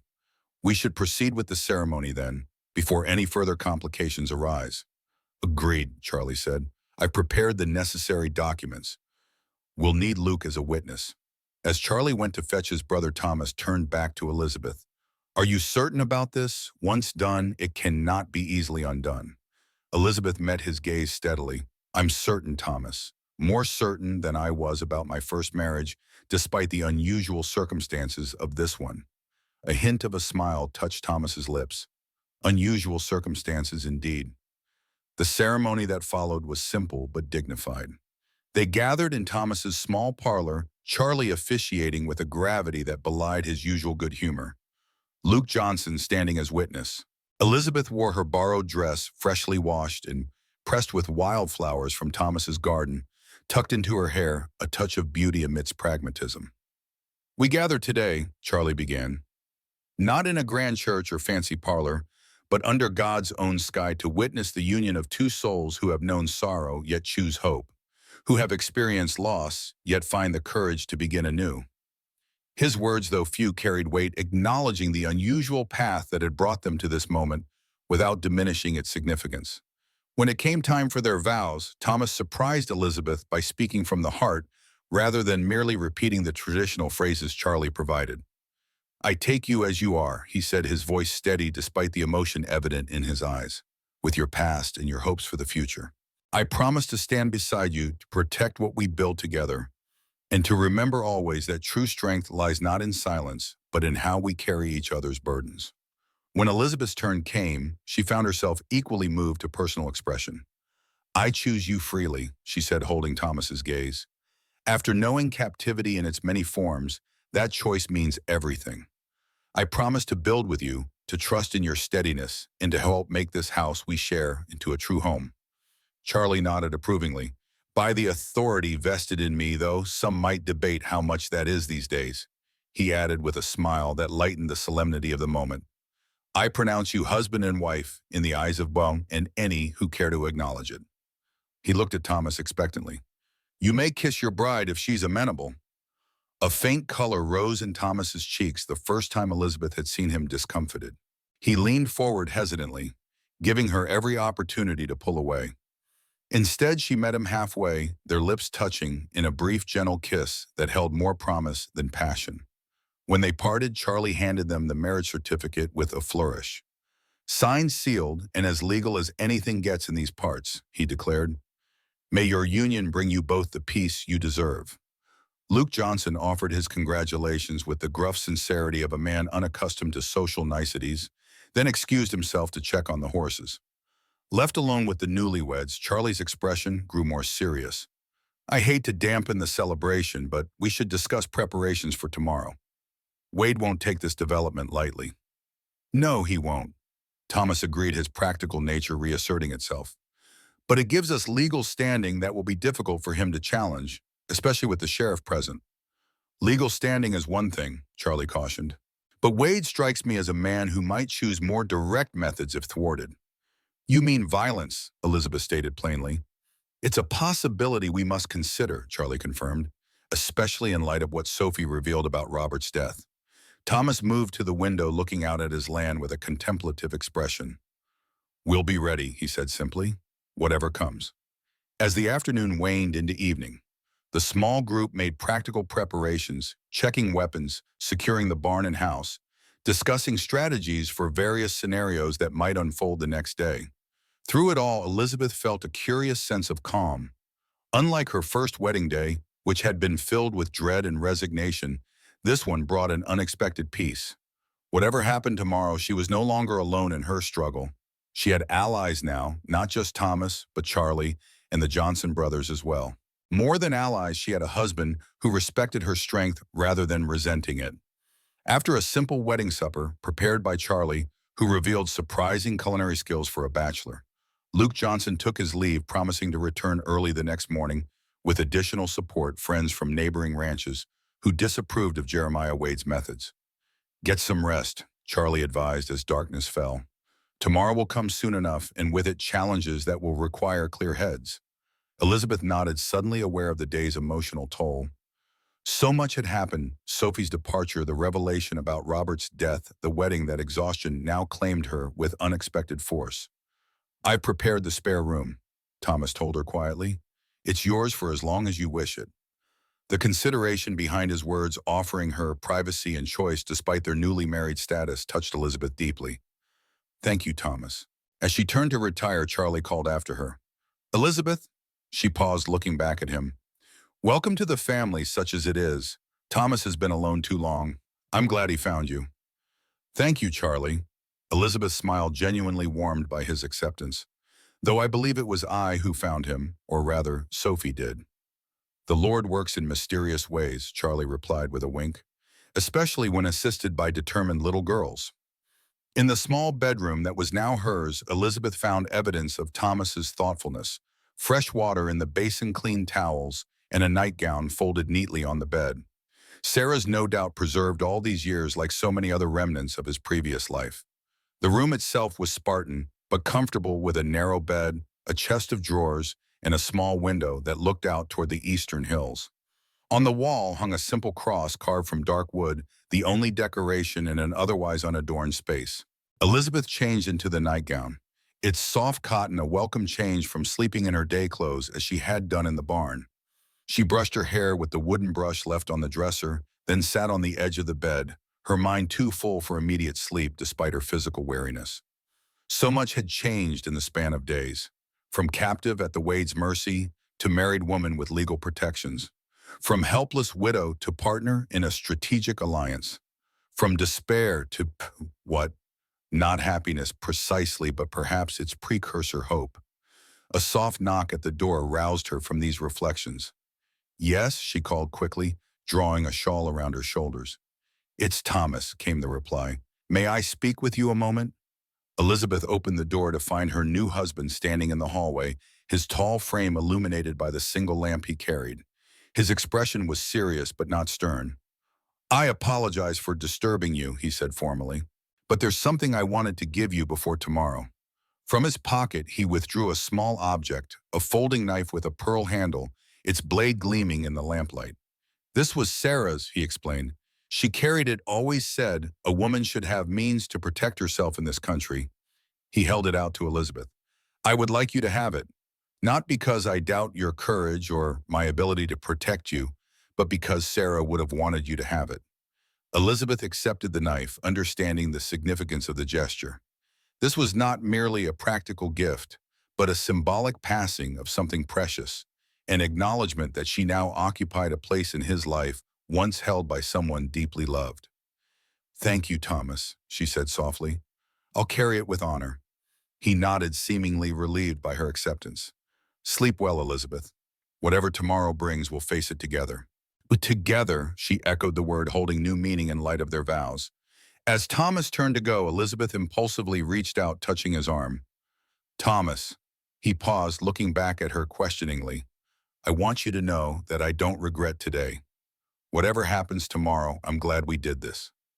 Something softened in his expression, not quite a smile, but a lessening of the habitual guardedness he wore like armor.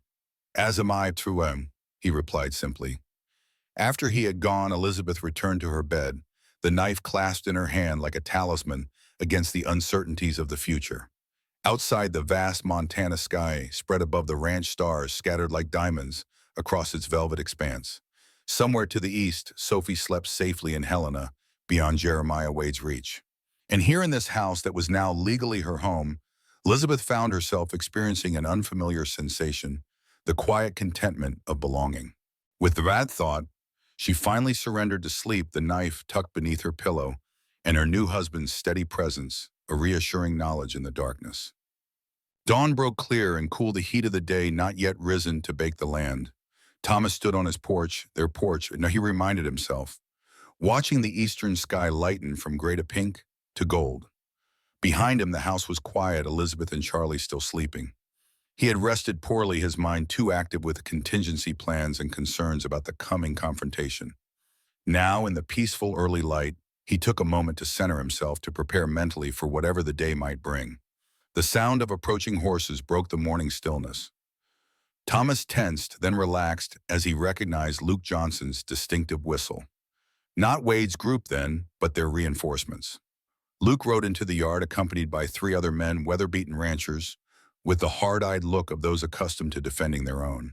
Thomas recognized them as neighbors from outlying properties, men who kept to themselves but adhered to a code of frontier justice that frowned on Jeremiah Wade's brand of righteous cruelty. Morning, Foster, Luke called in greeting. Brought some friends who'd like to see fair play today. Thomas nodded in acknowledgement, descending the porch steps to meet them. Appreciate you coming, he said simply. Heard Wade tied a woman to a rock, said one of the men Peterson Thomas recalled, who ran cattle on the North Ridge. Ain't right no matter what his reasons. The others murmured agreement, dismounting and leading their horses to the water trough. These were not men of many words, but their presence spoke volumes about the community's quiet resistance to Wade's influence. The door opened behind Thomas and Elizabeth appeared dressed in her blue calico, with her hair neatly braided and pinned. She had an air of quiet dignity that impressed even these rough men, who nodded respectfully as Thomas introduced them. Mrs. Foster, Peterson said the new name, acknowledging their marriage with simple acceptance. Sorry for what you endured. No woman deserves such treatment. Thank you, Mr. Peterson, Elizabeth replied with equal simplicity. Would you men care for coffee? It's fresh made. The offer of hospitality, so ordinary in its courtesy, seemed to cement something among them, a shared understanding that this was about more than one woman's mistreatment. It was about the kind of community they wished to live in, the values they chose to uphold. Charlie emerged as they were finishing their coffee, rubbing sleep from his eyes, but quickly assessing the gathered group with approval. Good turnout, he observed. Wade will think twice when he sees this welcoming committee. If he thinks at all, Luke commented dryly, man's got more pride than sense. They discussed strategy as the sun rose higher, positioning themselves around the property in a way that provided clear sightlines without appearing overtly threatening. Thomas insisted that Elizabeth remain on the porch where she would be visible, but protected if matters turned violent. I won't hide inside, she declared firmly, but I'll stay on the porch as you ask.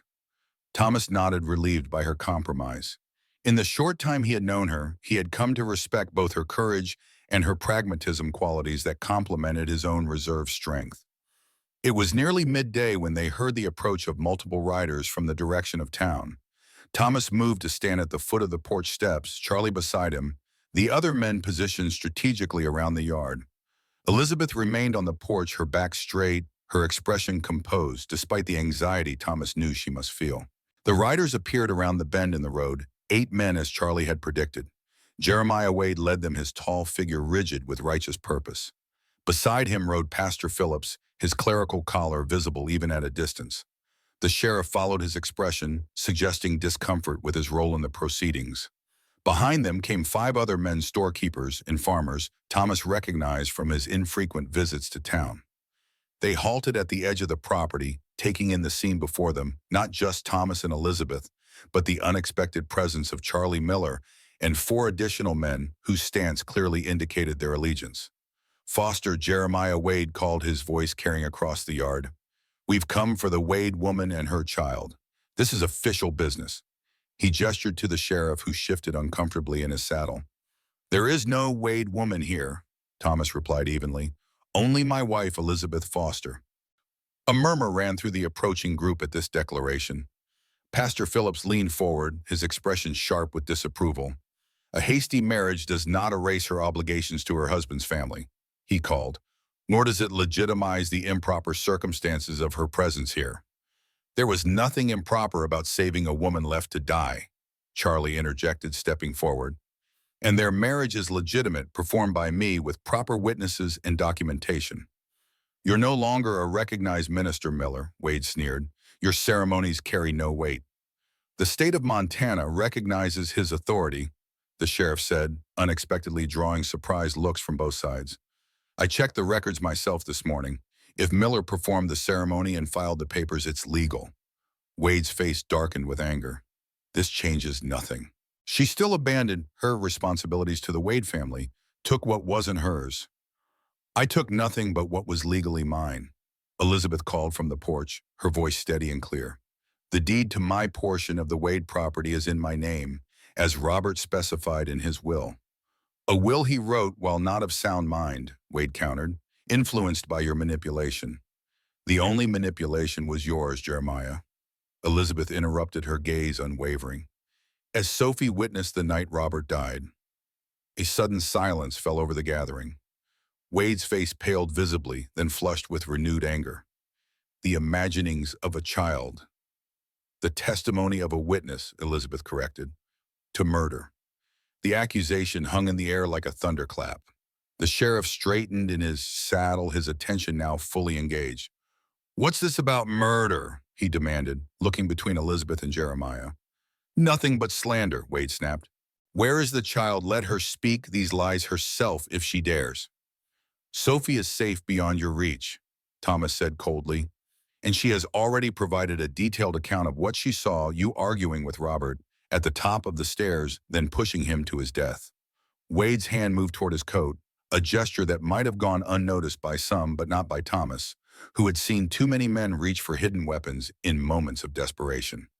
I wouldn't, Thomas warned quietly. There are 6 armed men here who would consider that a very poor decision. Wade froze his gaze, darting around the yard as he assessed the odds. They were not in his favor. Pastor Phillips, sensing the dangerous shift in the confrontation, intervened. Perhaps we should all take it a moment to consider our actions, he suggested, his tone conciliatory. These are serious accusations that require proper investigation. Yes, they are, the sheriff agreed, looking at Wade with new suspicion. I think it would be best if you came back to town with me, Jeremiah. We need to sort this out officially. Based on the word of a child against a respected member of the community. Wade's voice rose with indignation, but there was fear beneath it now. The fear of a man who sees his carefully constructed facade beginning to crumble. Based on enough questions to warrant investigation, the sheriff replied firmly. And there's the matter of Mrs. Wade, Mrs. Foster, now being left tied to that rock. That alone requires answering for. A tense silence followed as Wade weighed his options. The men who had accompanied him were shifting uneasily, their certainty in the righteousness of their cause, clearly wavering in light of the murder accusation and the sheriff's unexpected stance. Finally, Wade's shoulders slumped in a gesture of temporary defeat. Very well. I'll answer your questions, Sheriff. But this isn't over. He fixed Elizabeth with a hate-filled glare.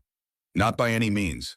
As the group prepared to depart, one of Wade's companions, a thin man with a shopkeeper's pallor, hesitantly approached Thomas. Mr. Foster, he began nervously, I want you to know, that is some of us didn't realize about the rock and all. He glanced back at his companions, then lowered his voice. Wade said it was just a test like in the Bible. We didn't know he meant to leave her there to die. Thomas regarded the man coldly. Yet you rode with him today. The shopkeeper flushed with shame. Yes, and I'm not proud of that now. He hesitated, then added, there are others in town who feel the same. Not everyone supports Wade's methods. With that small act of conscience, he returned to his horse and joined the departing group. Thomas watched them go, his expression thoughtful. That's significant, Charlie observed, coming to stand beside him. Cracks in Wade's support. The murder accusation will widen them. Yes, Thomas agreed, but it also makes him more dangerous. A man with nothing to lose has no reason for restraint. On the porch, Elizabeth released a breath she hadn't realized she was holding. The confrontation had gone better than expected, no violence, and the sheriff taking their accusations seriously. Yet she knew, as Thomas did, that this was merely the opening move in what might be a protracted conflict. He'll be back, she said quietly when Thomas joined her on the porch. Once he talks his way out of the sheriff's questions. Yes, Thomas agreed, but we've gained time. And allies. He nodded toward Peterson and the other ranchers who were preparing to depart now that the immediate threat had passed. Thank you, Elizabeth called to them. All of you, your support means more than I can express. The men acknowledged her gratitude with nods and touches to their hat brims, simple gestures that nonetheless conveyed respect and solidarity. As they rode off, Charlie approached the porch. I should head back to town, he said. Keep an eye on developments there. Make sure the sheriff doesn't succumb to Wade's influence. Be careful, Thomas cautioned. Wade won't have forgotten your role in this. Charlie grinned his usual good humor, returning now that the tension had eased. I've been dealing with men like Jeremiah Wade all my life, Thomas. They puff up like angry roosters, but rarely have the courage of their convictions when directly challenged. After Charlie had departed, Thomas and Elizabeth found themselves alone for the first time since their wedding. A curious awkwardness settled between them, the natural result perhaps of circumstances that had thrust them into intimacy before they had navigated the ordinary progress of courtship. I should check the livestock, Thomas said after a moment, falling back on the routine of ranch work as a comfortable refuge. And I'll prepare something to eat. Elizabeth replied, equally grateful for the structure of ordinary tasks. It's been a long morning. As they went about their separate chores, Elizabeth reflected on the strange turns her life had taken in the span of a few days. From captive to wife, from despair to cautious hope. The danger wasn't past, far from it, but for the first time since Robert's death, she felt a sense of agency in her own fate. In the kitchen, she found herself humming softly as she prepared a simple meal of bread, cheese, and dried fruit. The domestic task brought a sense of normalcy after the high tension of the morning's confrontation. Thomas returned as she was setting the table, washing his hands at the pump outside before entering. He paused in the doorway, watching her move about the kitchen with a thoughtful expression. What is it? Elizabeth asked, noticing his gaze. This house has been silent for a long time, he said quietly. It's good to hear someone moving in it again. The simple observation carried more weight than elaborate praise might have. Elizabeth understood what it cost this solitary man to welcome another presence into his carefully ordered life. I'll try to be a considerate presence, she promised with a small smile. Though I can't guarantee silence, I tend to hum when I work an old habit my father always complained about. I don't mind, Thomas assured her, the hint of an answering smile softening his usually stern features. It's a pleasant sound. They ate together at the kitchen table discussing practical matters, when to send for Sophie, what legal steps might be needed to secure Elizabeth's property rights, how to prepare for Jeremiah's inevitable return once he had evaded the sheriff's questions. We should ride to Helena tomorrow, Thomas suggested. Check on Sophie and consult a proper lawyer about the property deed. Elizabeth nodded, relieved at the prospect of seeing her daughter soon. Yes, that would be wise. She hesitated, then added, Thomas, there's something I've been meaning to ask you. He looked up from his plate, attentive. Sophie said something to you the other night about you still being a doctor, even if you don't want to be. Elizabeth chose her words carefully. She saw something true, I think. You have a healer's instincts whether you practice medicine formally or not. Thomas was silent for a long moment, his expression unreadable. Perhaps, he acknowledged finally, but instinct isn't enough, not for proper medicine. What would be enough? Elizabeth asked gently. Thomas's gaze turned inward, considering her question with the seriousness it deserved. Confidence, he said at last. Trust in my abilities again. After Sarah died, he trailed off, the pain of that loss still evident in his voice. You couldn't save her. Elizabeth completed his thought. Despite all your knowledge and skill. Yes. Thomas's eyes met hers, surprise and gratitude visible in them, surprise that she understood, gratitude that she had stated it so directly. And after that, I couldn't trust myself to heal anyone. The risk of failure seemed too great. Yet you saved me, Elizabeth pointed out softly, without hesitation. That was different. Was it, Elizabeth pressed, or was it simply that the need was so immediate, so clear, that you acted on instinct, the instinct of a healer that remains within you, despite your doubts? Thomas had no immediate answer to this, his expression thoughtful as he considered her words. Before he could respond, the sound of a horse approaching at speed drew their attention to the window. Luke Johnson rode into the yard, his horse lathered from hard riding. Thomas rose immediately, moving to the door to meet him. What's happened? He asked as Luke dismounted. Wade escaped, Luke reported between labored breaths. Overpowered the sheriff when they reached in town, took his horse and gun. Charlie sent me to warn you he thinks Wade is headed this way. Elizabeth joined them on the porch, her heart racing at this news. Alone or with others? Alone as far as we know, Luke replied. The others who rode with him this morning didn't support his running. They're helping the sheriff organize a search party. Thomas's expression hardened with resolve. How long ago?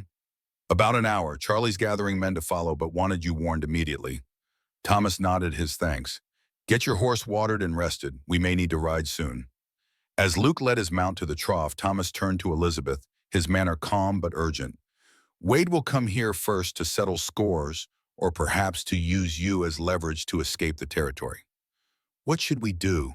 Elizabeth asked, her own voice steady despite the fear churning within her. Thomas considered for a moment, his military and medical training evident in his methodical approach to the crisis. We prepare to defend, but also to evacuate if necessary. Pack only what you need. We may have to leave quickly. As Elizabeth hurried to gather essential items, Thomas retrieved his rifle from its place above the fireplace, checking it with practiced hands. Luke returned from tending his horse, his own weapon ready. I'll take the barn roof, he offered. Best vantage point to see him coming. Thomas nodded agreement. I'll position near the house. If he makes it past us, Elizabeth will be armed and waiting inside. The small knife with the pearl handle felt inadequate in Elizabeth's palm as she slipped it into her pocket, but she drew comfort from its presence nonetheless. This was Sarah's knife, a connection to a woman who had clearly possessed courage and foresight. Elizabeth would honor that legacy now as she prepared to face whatever came next. Through the window, she watched Thomas position himself near the corner of the house, rifle ready, but not raised, a man prepared for violence but not eager for it. Luke climbed into the barn roof with the agility of youth, settling into position with his own weapon. The waiting began, tense, silent minutes stretching into an hour as the afternoon sun tracked across the sky. Elizabeth moved through the house, checking windows, ensuring all was secure. Her mind remained clear, focused on practical matters rather than the fear that lurked beneath her composure. This clarity of thought in crisis was new to her, or perhaps not new, but rediscovered. Before her marriage to Robert, before the years of subjugation to the Wade family's will, she had possessed a natural self-reliance that circumstances had gradually eroded. Now in this moment of danger, she felt that core strength returning a welcome reclamation of her true self. The sun had begun its descent toward the western horizon when Luke's sharp whistle broke the silence, the signal they had agreed upon. Someone was approaching from the east, keeping to the tree line that bordered the property. Elizabeth moved to the window, straining to see. There a flash of movement among the cottonwoods, the glint of sunlight on metal. Jeremiah Wade moving with the caution of a predator. Outside, Thomas had shifted position, using the woodpile for cover as he tracked Wade's approach. Luke remained on the barn roof, his rifle trained on the tree line. The standoff had begun, three armed men in a deadly triangle with Elizabeth at its center. Whatever happened next would determine not just her fate, but the course of all their lives in ways none could yet imagine. Time seemed to slow as Elizabeth watched from the window, her breath fogging the glass in rhythmic patches. Jeremiah Wade moved through the trees with deliberate caution, a rifle in his hands, catching occasional glints of the fading sunlight. His face, even at this distance, bore the rigid mask of a man consumed by righteous fury. Thomas remained motionless behind the woodpile, his own weapon ready but not yet raised. The discipline of his military years was evident in his stillness, a predator's patience waiting for the optimal moment. On the barn roof, Luke Johnson tracked Wade's progress, his young face set with grim determination. Elizabeth's hand slipped into her pocket, fingers closing around Sarah's pearl-handled knife. The small weapon seemed woefully inadequate against rifles, but its presence steadied her nonetheless. This was not the first time she had faced Jeremiah Wade's wrath, but she was determined it would be the last. Wade had reached the edge of the tree line, now pausing to survey the seemingly empty ranch yard. Elizabeth knew the moment he spotted Thomas a slight stiffening of his posture, a more deliberate grip on his rifle. But he hadn't yet noticed Luke on the barn roof, his attention fixed on his primary target. "Foster," Wade called, his voice carrying across the yard with the same self-righteous confidence he had displayed that morning. "I know you're there." "Show yourself." Thomas remained silent, unmoving. "I only want the woman," Wade continued, edging forward from the trees. "Give her to me, and this ends peacefully." Elizabeth felt a chill at his words, not fear for herself, but revulsion at being spoken of as property to be handed over. That chapter of her life was finished. Outside, Thomas finally responded, his voice steady and calm. "She's not yours to claim, Wade. She never was. She carries my family name." Wade's composure cracked, slightly anger bleeding through. "She has obligations." "She carries my name now," Thomas interrupted, "and her only obligation is to the law, which you've broken repeatedly." Wade laughed, a harsh sound devoid of humor. "The law out here, we both know that means nothing without men willing to enforce it. Men like the sheriff you overpowered." Thomas's tone remained even almost conversational. "He's gathering a search party as we speak. Your position grows more untenable by the hour." Elizabeth could see the calculation in Wade's eyes, even from her vantage point, weighing options, measuring risks. His gaze darted around the property, searching for advantages or hidden threats. "I'm leaving the territory," he admitted finally, "but not without what's mine. The deed to that property belongs to the Wade family, not to her." "The deed is in her name," Thomas replied, "legally and properly. Because she manipulated Robert when he was weak. She poisoned his mind against his own family." Wade's control slipped, further, his voice rising with each accusation. "Is that why you killed him?" Thomas asked quietly. "Because he chose to protect his wife's interests over yours?" The question hung in the air like gun smoke. Wade's face contorted with shock, then fury. "The ramblings of a child," he spat. "No one will believe it." "The sheriff believed it enough to want to question you," Thomas pointed out. And Sophie's account was detailed. Wade, the argument at the top of the stairs, the push, the blood. Wade's expression darkened further. "Where is the girl hiding? Her won't help you." "She's safe beyond your reach," Thomas assured him, "and her testimony is already documented and witnessed." Elizabeth saw the moment Wade realized the depth of his predicament, that even if he somehow prevailed here today, Sophie's account of Robert's murder would follow him wherever he fled. Something dangerous flickered in his eyes, the cornered animal preparing for a final desperate lunge. "Enough talk," Wade growled, raising his rifle. "Call the woman out. We're leaving together or no one's leaving at all. Thomas didn't move, didn't raise his own weapon. That's not going to happen, Wade. The standoff stretched taut as a bowstring. Elizabeth held her breath, knowing that the next moments would determine everything. Wade's finger tightened on the trigger. Last chance, Foster. Before Thomas could respond, a shot cracked the air, not from Wade or Thomas, but from Luke Johnson on the barn roof. The bullet struck the ground near Wade's feet, deliberate warning rather than attempted harm. Wade whirled, spotting Luke for the first time. The momentary distraction was all Thomas needed. He emerged from his position, rifle leveled with unwavering steadiness. "Drop it, Wade," he commanded. "You're outnumbered and surrounded." Wade's gaze darted between the two men, calculation warring with rage on his features.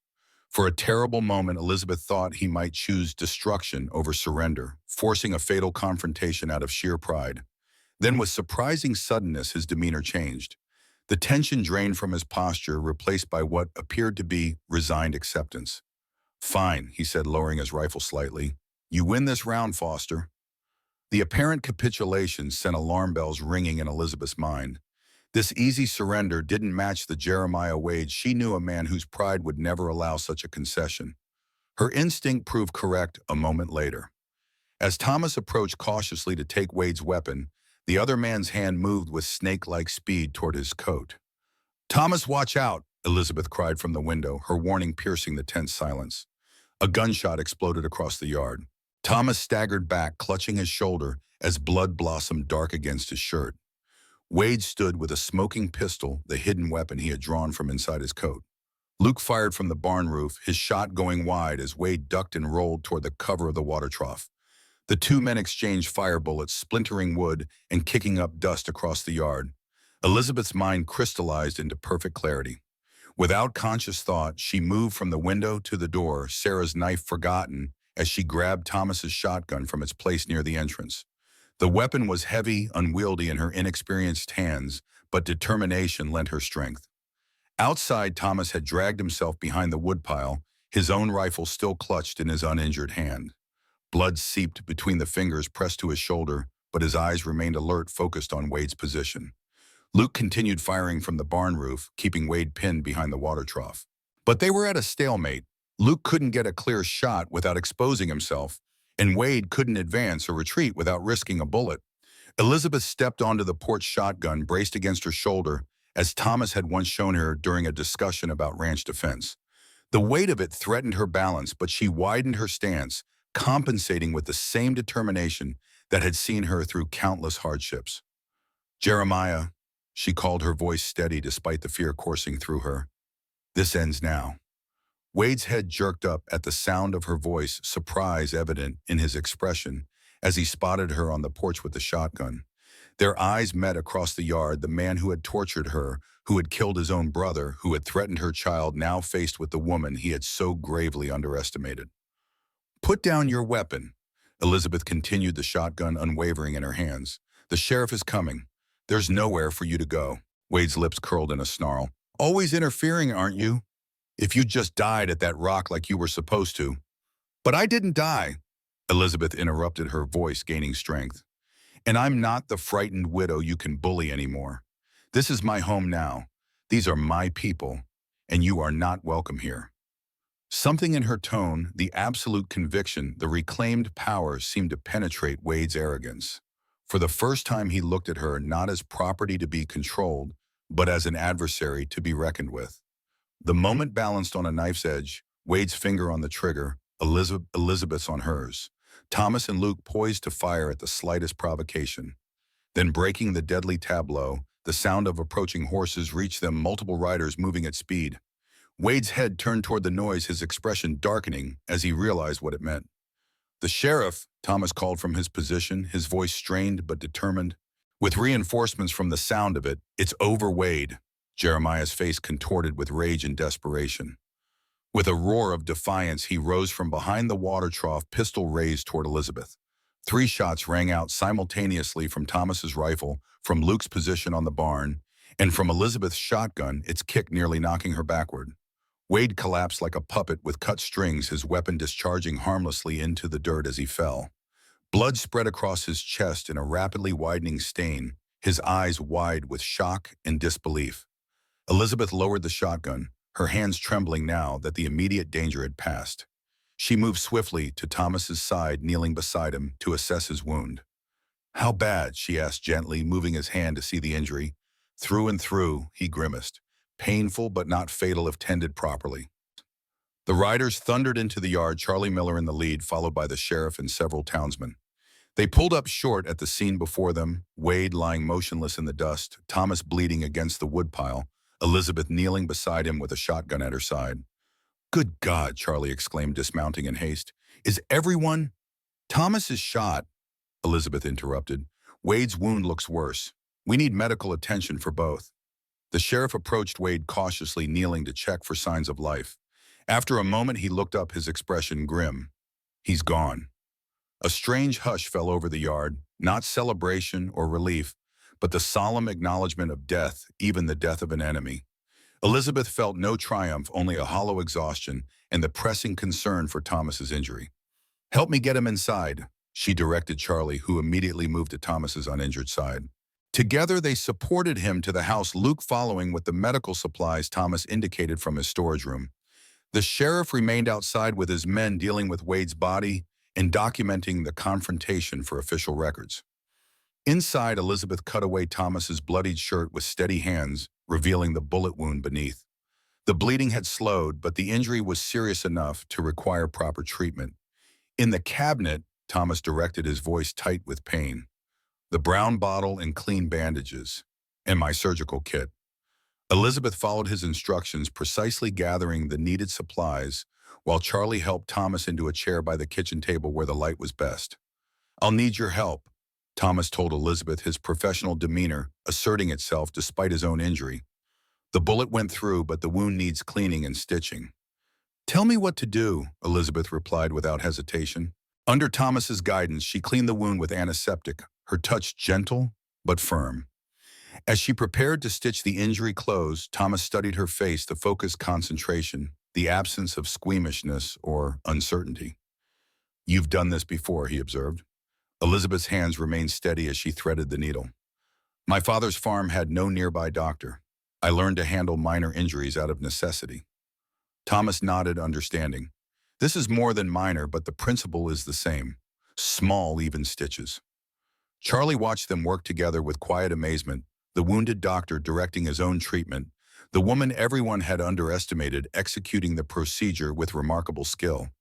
There was something profound in their partnership, a harmony born of mutual respect that transcended their brief acquaintance. When the wound was clean, stitched and bandaged, Thomas sagged in his chair, the adrenaline of the confrontation finally giving way to exhaustion and pain. "You need rest," Elizabeth told him firmly. "No arguments." A ghost of a smile touched Thomas's lips. "Yes, ma'am." With Charlie's help, they moved Thomas to his bedroom. Elizabeth arranged pillows to elevate his injured shoulder, then prepared a dose of laudanum for the pain. "Just enough to take the edge off," Thomas instructed as she measured the liquid. "I need to stay alert for a while longer." Elizabeth administered the dose, then dampened a cloth to wipe the dust and sweat from his face. The intimate gesture felt natural somehow, as if they had been caring for each other for years rather than days. "Thank you," Thomas said quietly, catching her hand in his, "for the warning, for the shotgun, for all of it." Elizabeth squeezed his fingers gently. "We protected each other. That's what partners do." The simple statement hung in the air between them, weighted with meaning beyond the immediate crisis. In the span of a few extraordinary days, they had evolved from strangers to allies to legal spouses, and now to something deeper, partners in the truest sense, bound by shared danger and mutual respect. "I'll check on things outside," Charlie said tactfully, excusing himself. "The sheriff will want statements when you are both up to it." After he had gone, Thomas's gaze remained fixed on Elizabeth, his expression thoughtful despite the pain etched around his eyes. "Wade is dead," he said softly, "by our hands." Elizabeth nodded, understanding the weight of this reality. "Yes, but we had no choice. He would have killed us all without hesitation." "I know." Thomas's voice held no regret, only a solemn acknowledgement.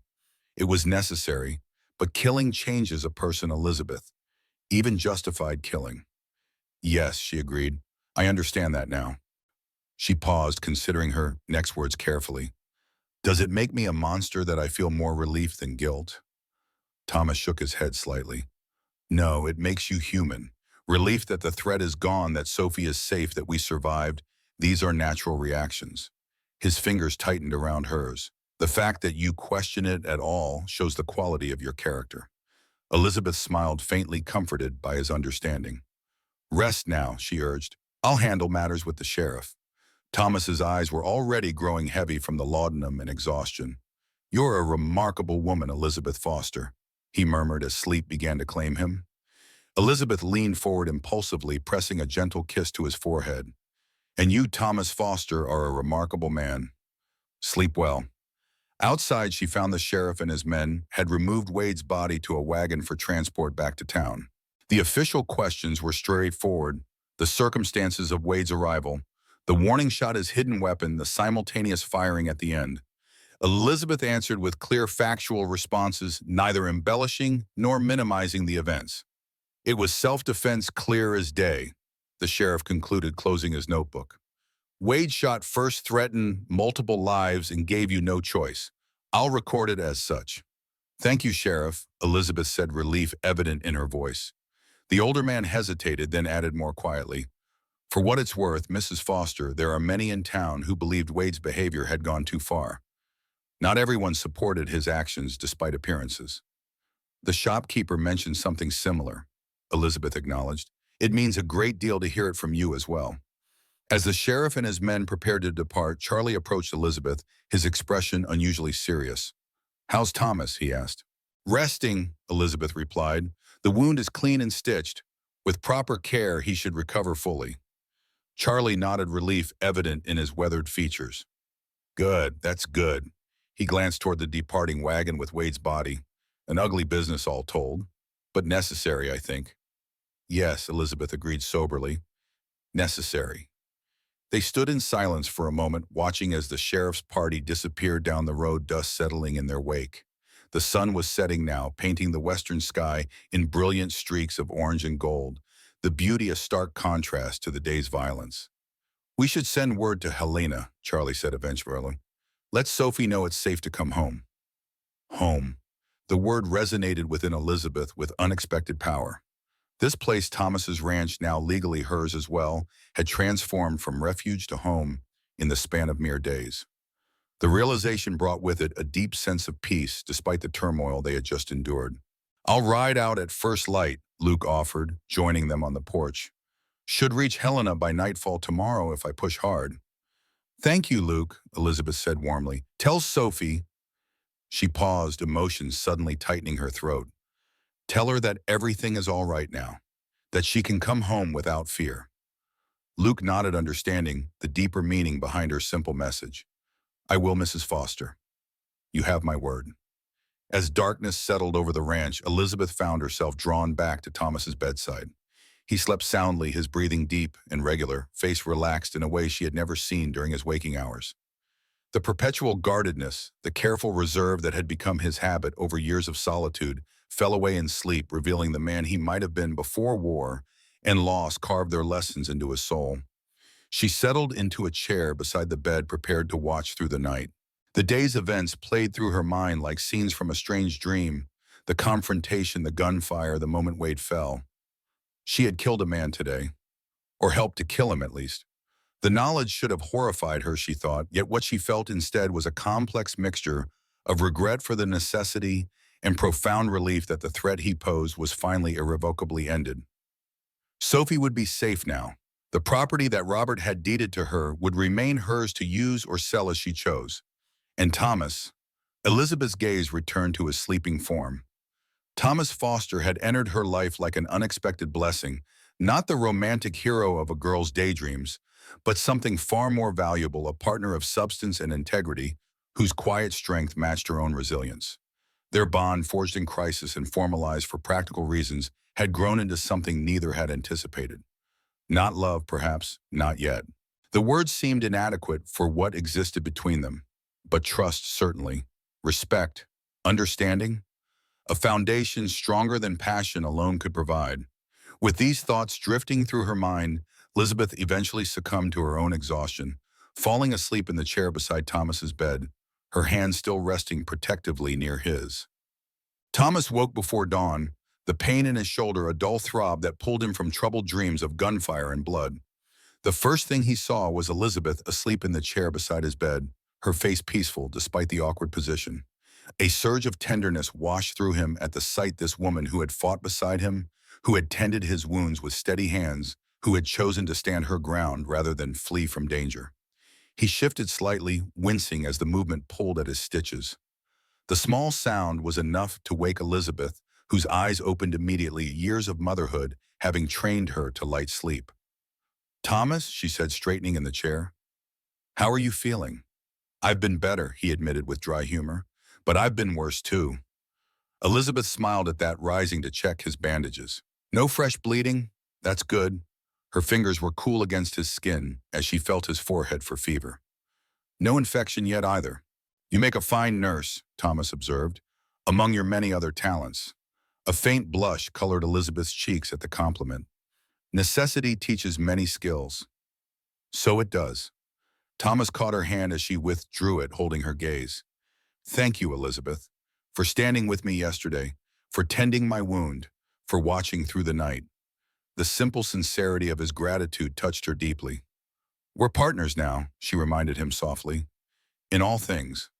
For a moment they simply looked at each other, a wordless communication passing between them, acknowledgement of all they had endured together and all that might lie ahead.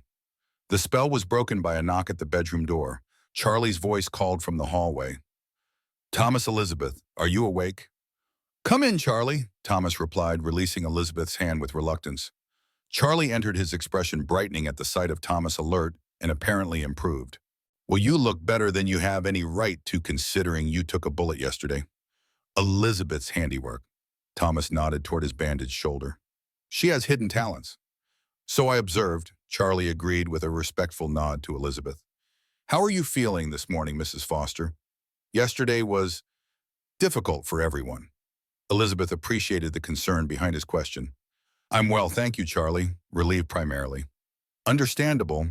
Charlie pulled up a second chair beside the bed. "Luke left for Helena at first light as promised. Should return with Sophie by tomorrow evening, God willing." The prospect of her daughter's imminent return lightened Elizabeth's heart considerably.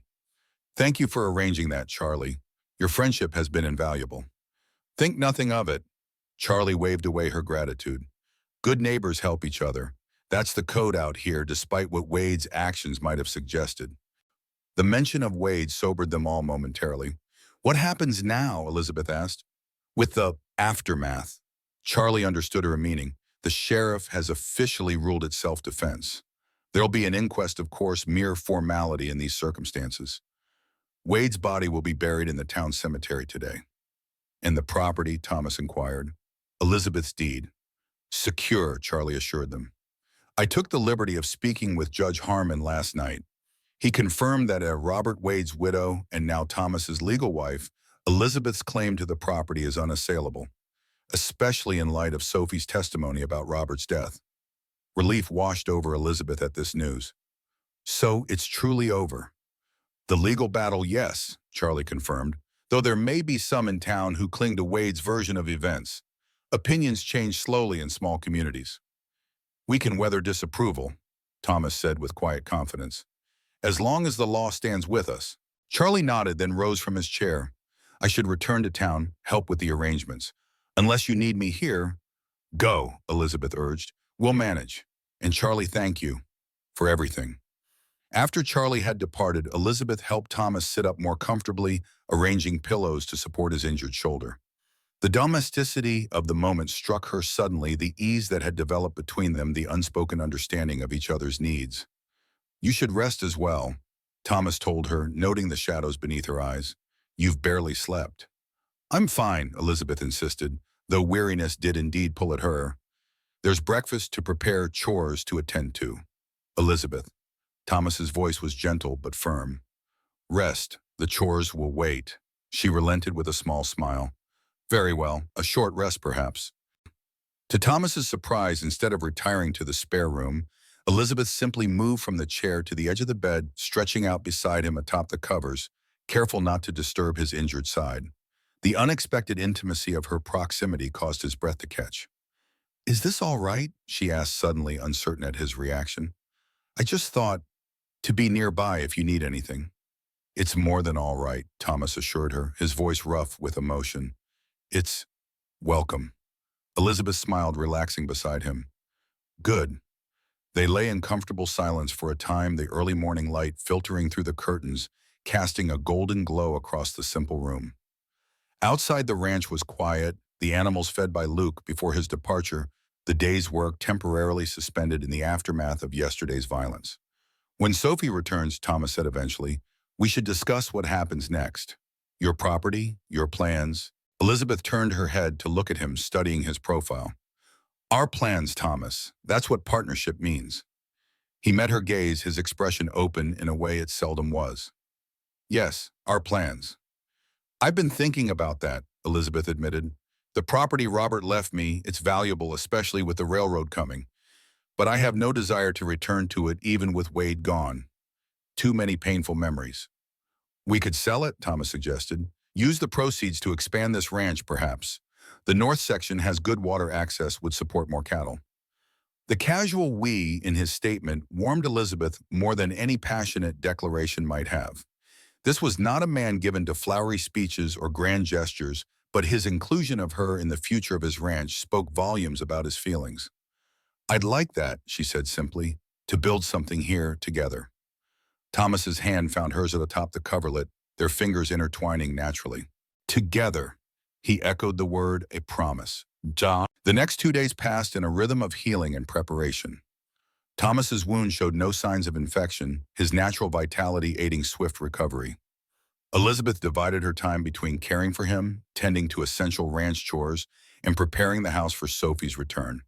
The spare room, which had briefly been Elizabeth's, was transformed into a space for her daughter, simple but welcoming, with fresh curtains fashioned from fabric Charlie brought from town, and a small shelf for the few books Thomas owned that might interest a child.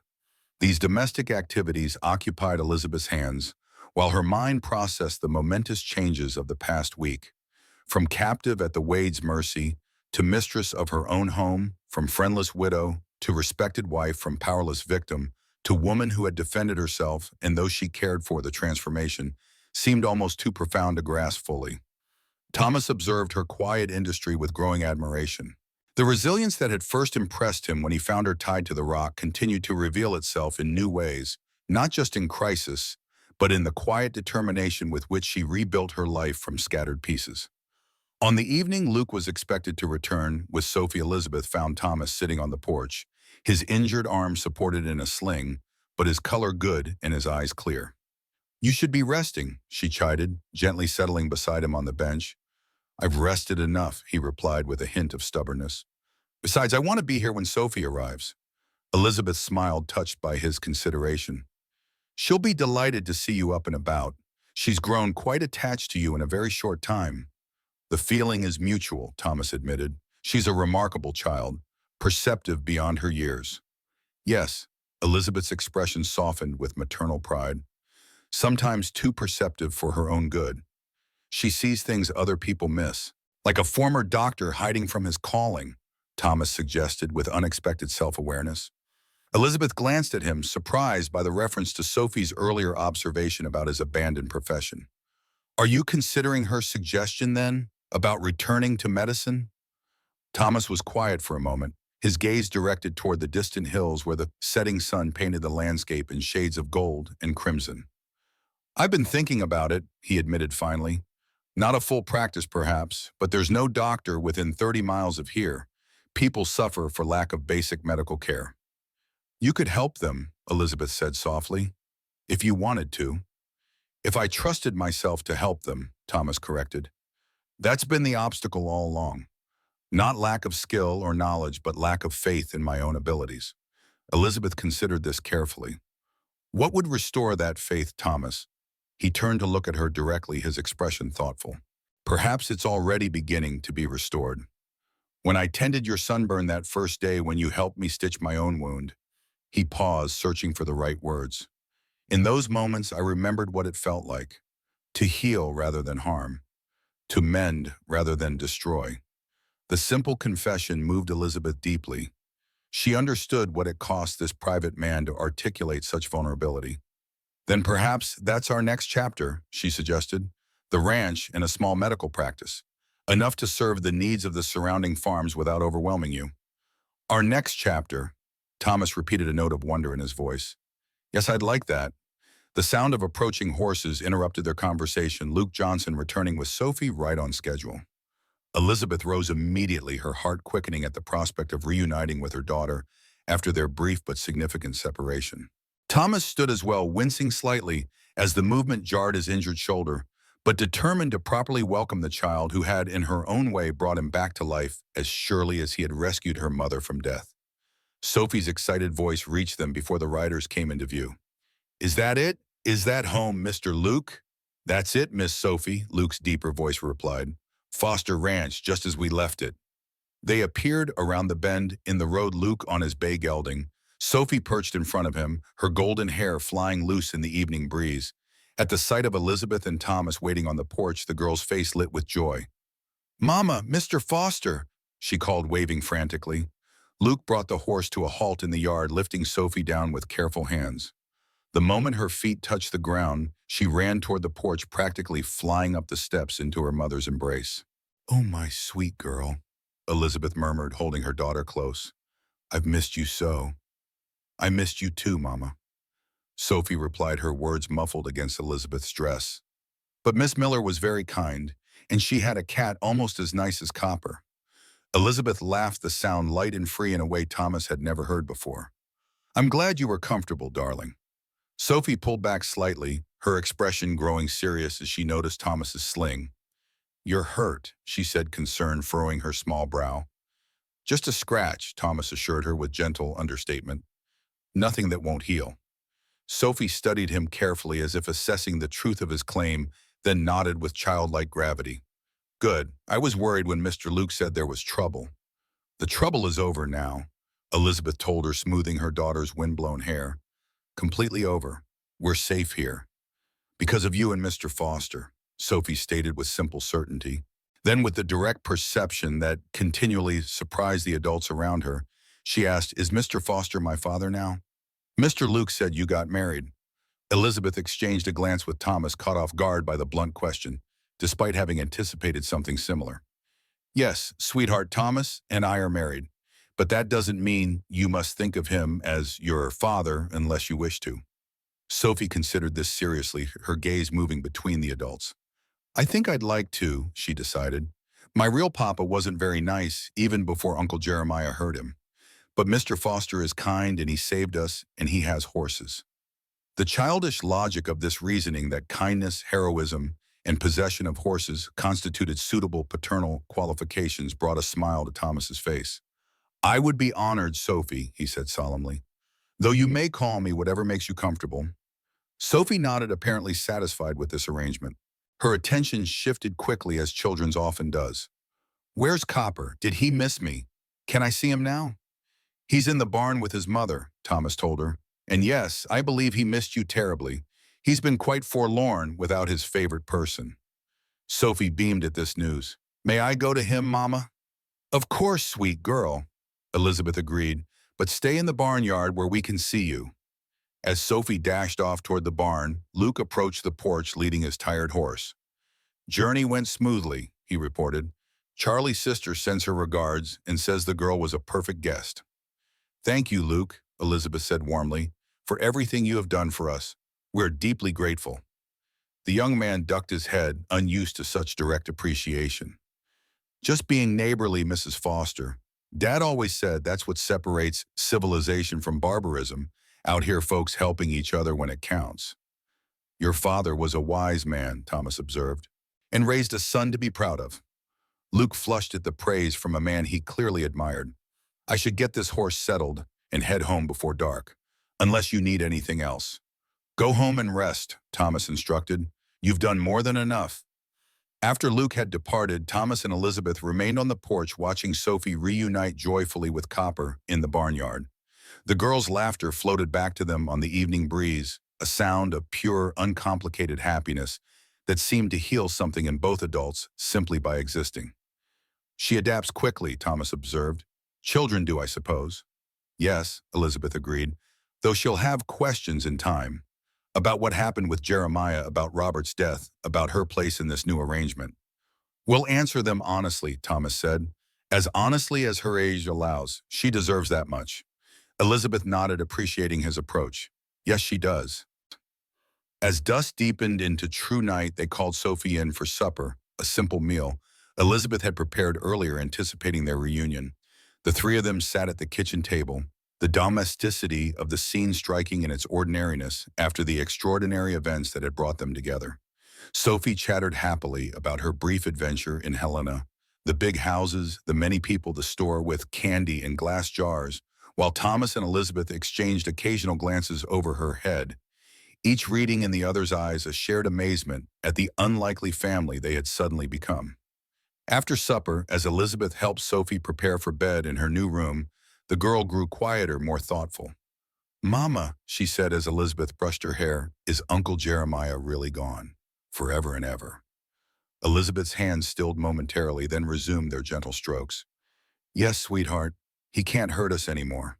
Sophie nodded, accepting this with the directness of childhood. Good, he was a bad man. He hurt Papa and he hurt you. Yes, Elizabeth agreed, seeing no benefit in denying the truth her daughter already knew. He was a troubled man who did terrible things, but that chapter of our life is closed now. We have a new beginning here with Thomas. I like it here, Sophie declared, her mood brightening. And I like Thomas. He looks sad sometimes, but not when he's looking at you. The simple observation caught Elizabeth by surprise. Does he? Mm-hmm. Sophie nodded sagely. His eyes get all soft like Copper's mama when she looks at her kittens. Elizabeth felt a blush warm her cheeks at this childish but perceptive comparison. Well, that's nice to know. Sophie yawned, the long journey finally catching up with her. Can Copper sleep with me tonight? Of course, Elizabeth agreed, helping her daughter into bed and tucking the covers around her. The orange kitten, as if understanding his role, curled up on the pillow beside Sophie's head, purring contentedly. Good night, sweet girl, Elizabeth whispered, pressing a kiss to her daughter's forehead. Sleep well. Good night, Mama, Sophie murmured, already drifting toward sleep. Tell Thomas good night, too. I will. Elizabeth paused in the doorway, watching her daughter's peaceful face for a moment longer. The simple blessing of this sight, her child's safe content free from the shadow of fear that had darkened her young life for too long, filled Elizabeth's heart to overflowing. She found Thomas in the parlor, seated in his favorite chair, with a book open on his lap, though his gaze was directed toward the window rather than the printed page. He looked up as she entered, his expression softening in exactly the way Sophie had described. She's asleep, he asked. Nearly, Elizabeth confirmed, settling in the chair opposite his. She asked me to tell you good night. Thomas smiled at this, a full, genuine smile that transformed his usually solemn features. She's a remarkable child. Yes, Elizabeth agreed, and very perceptive.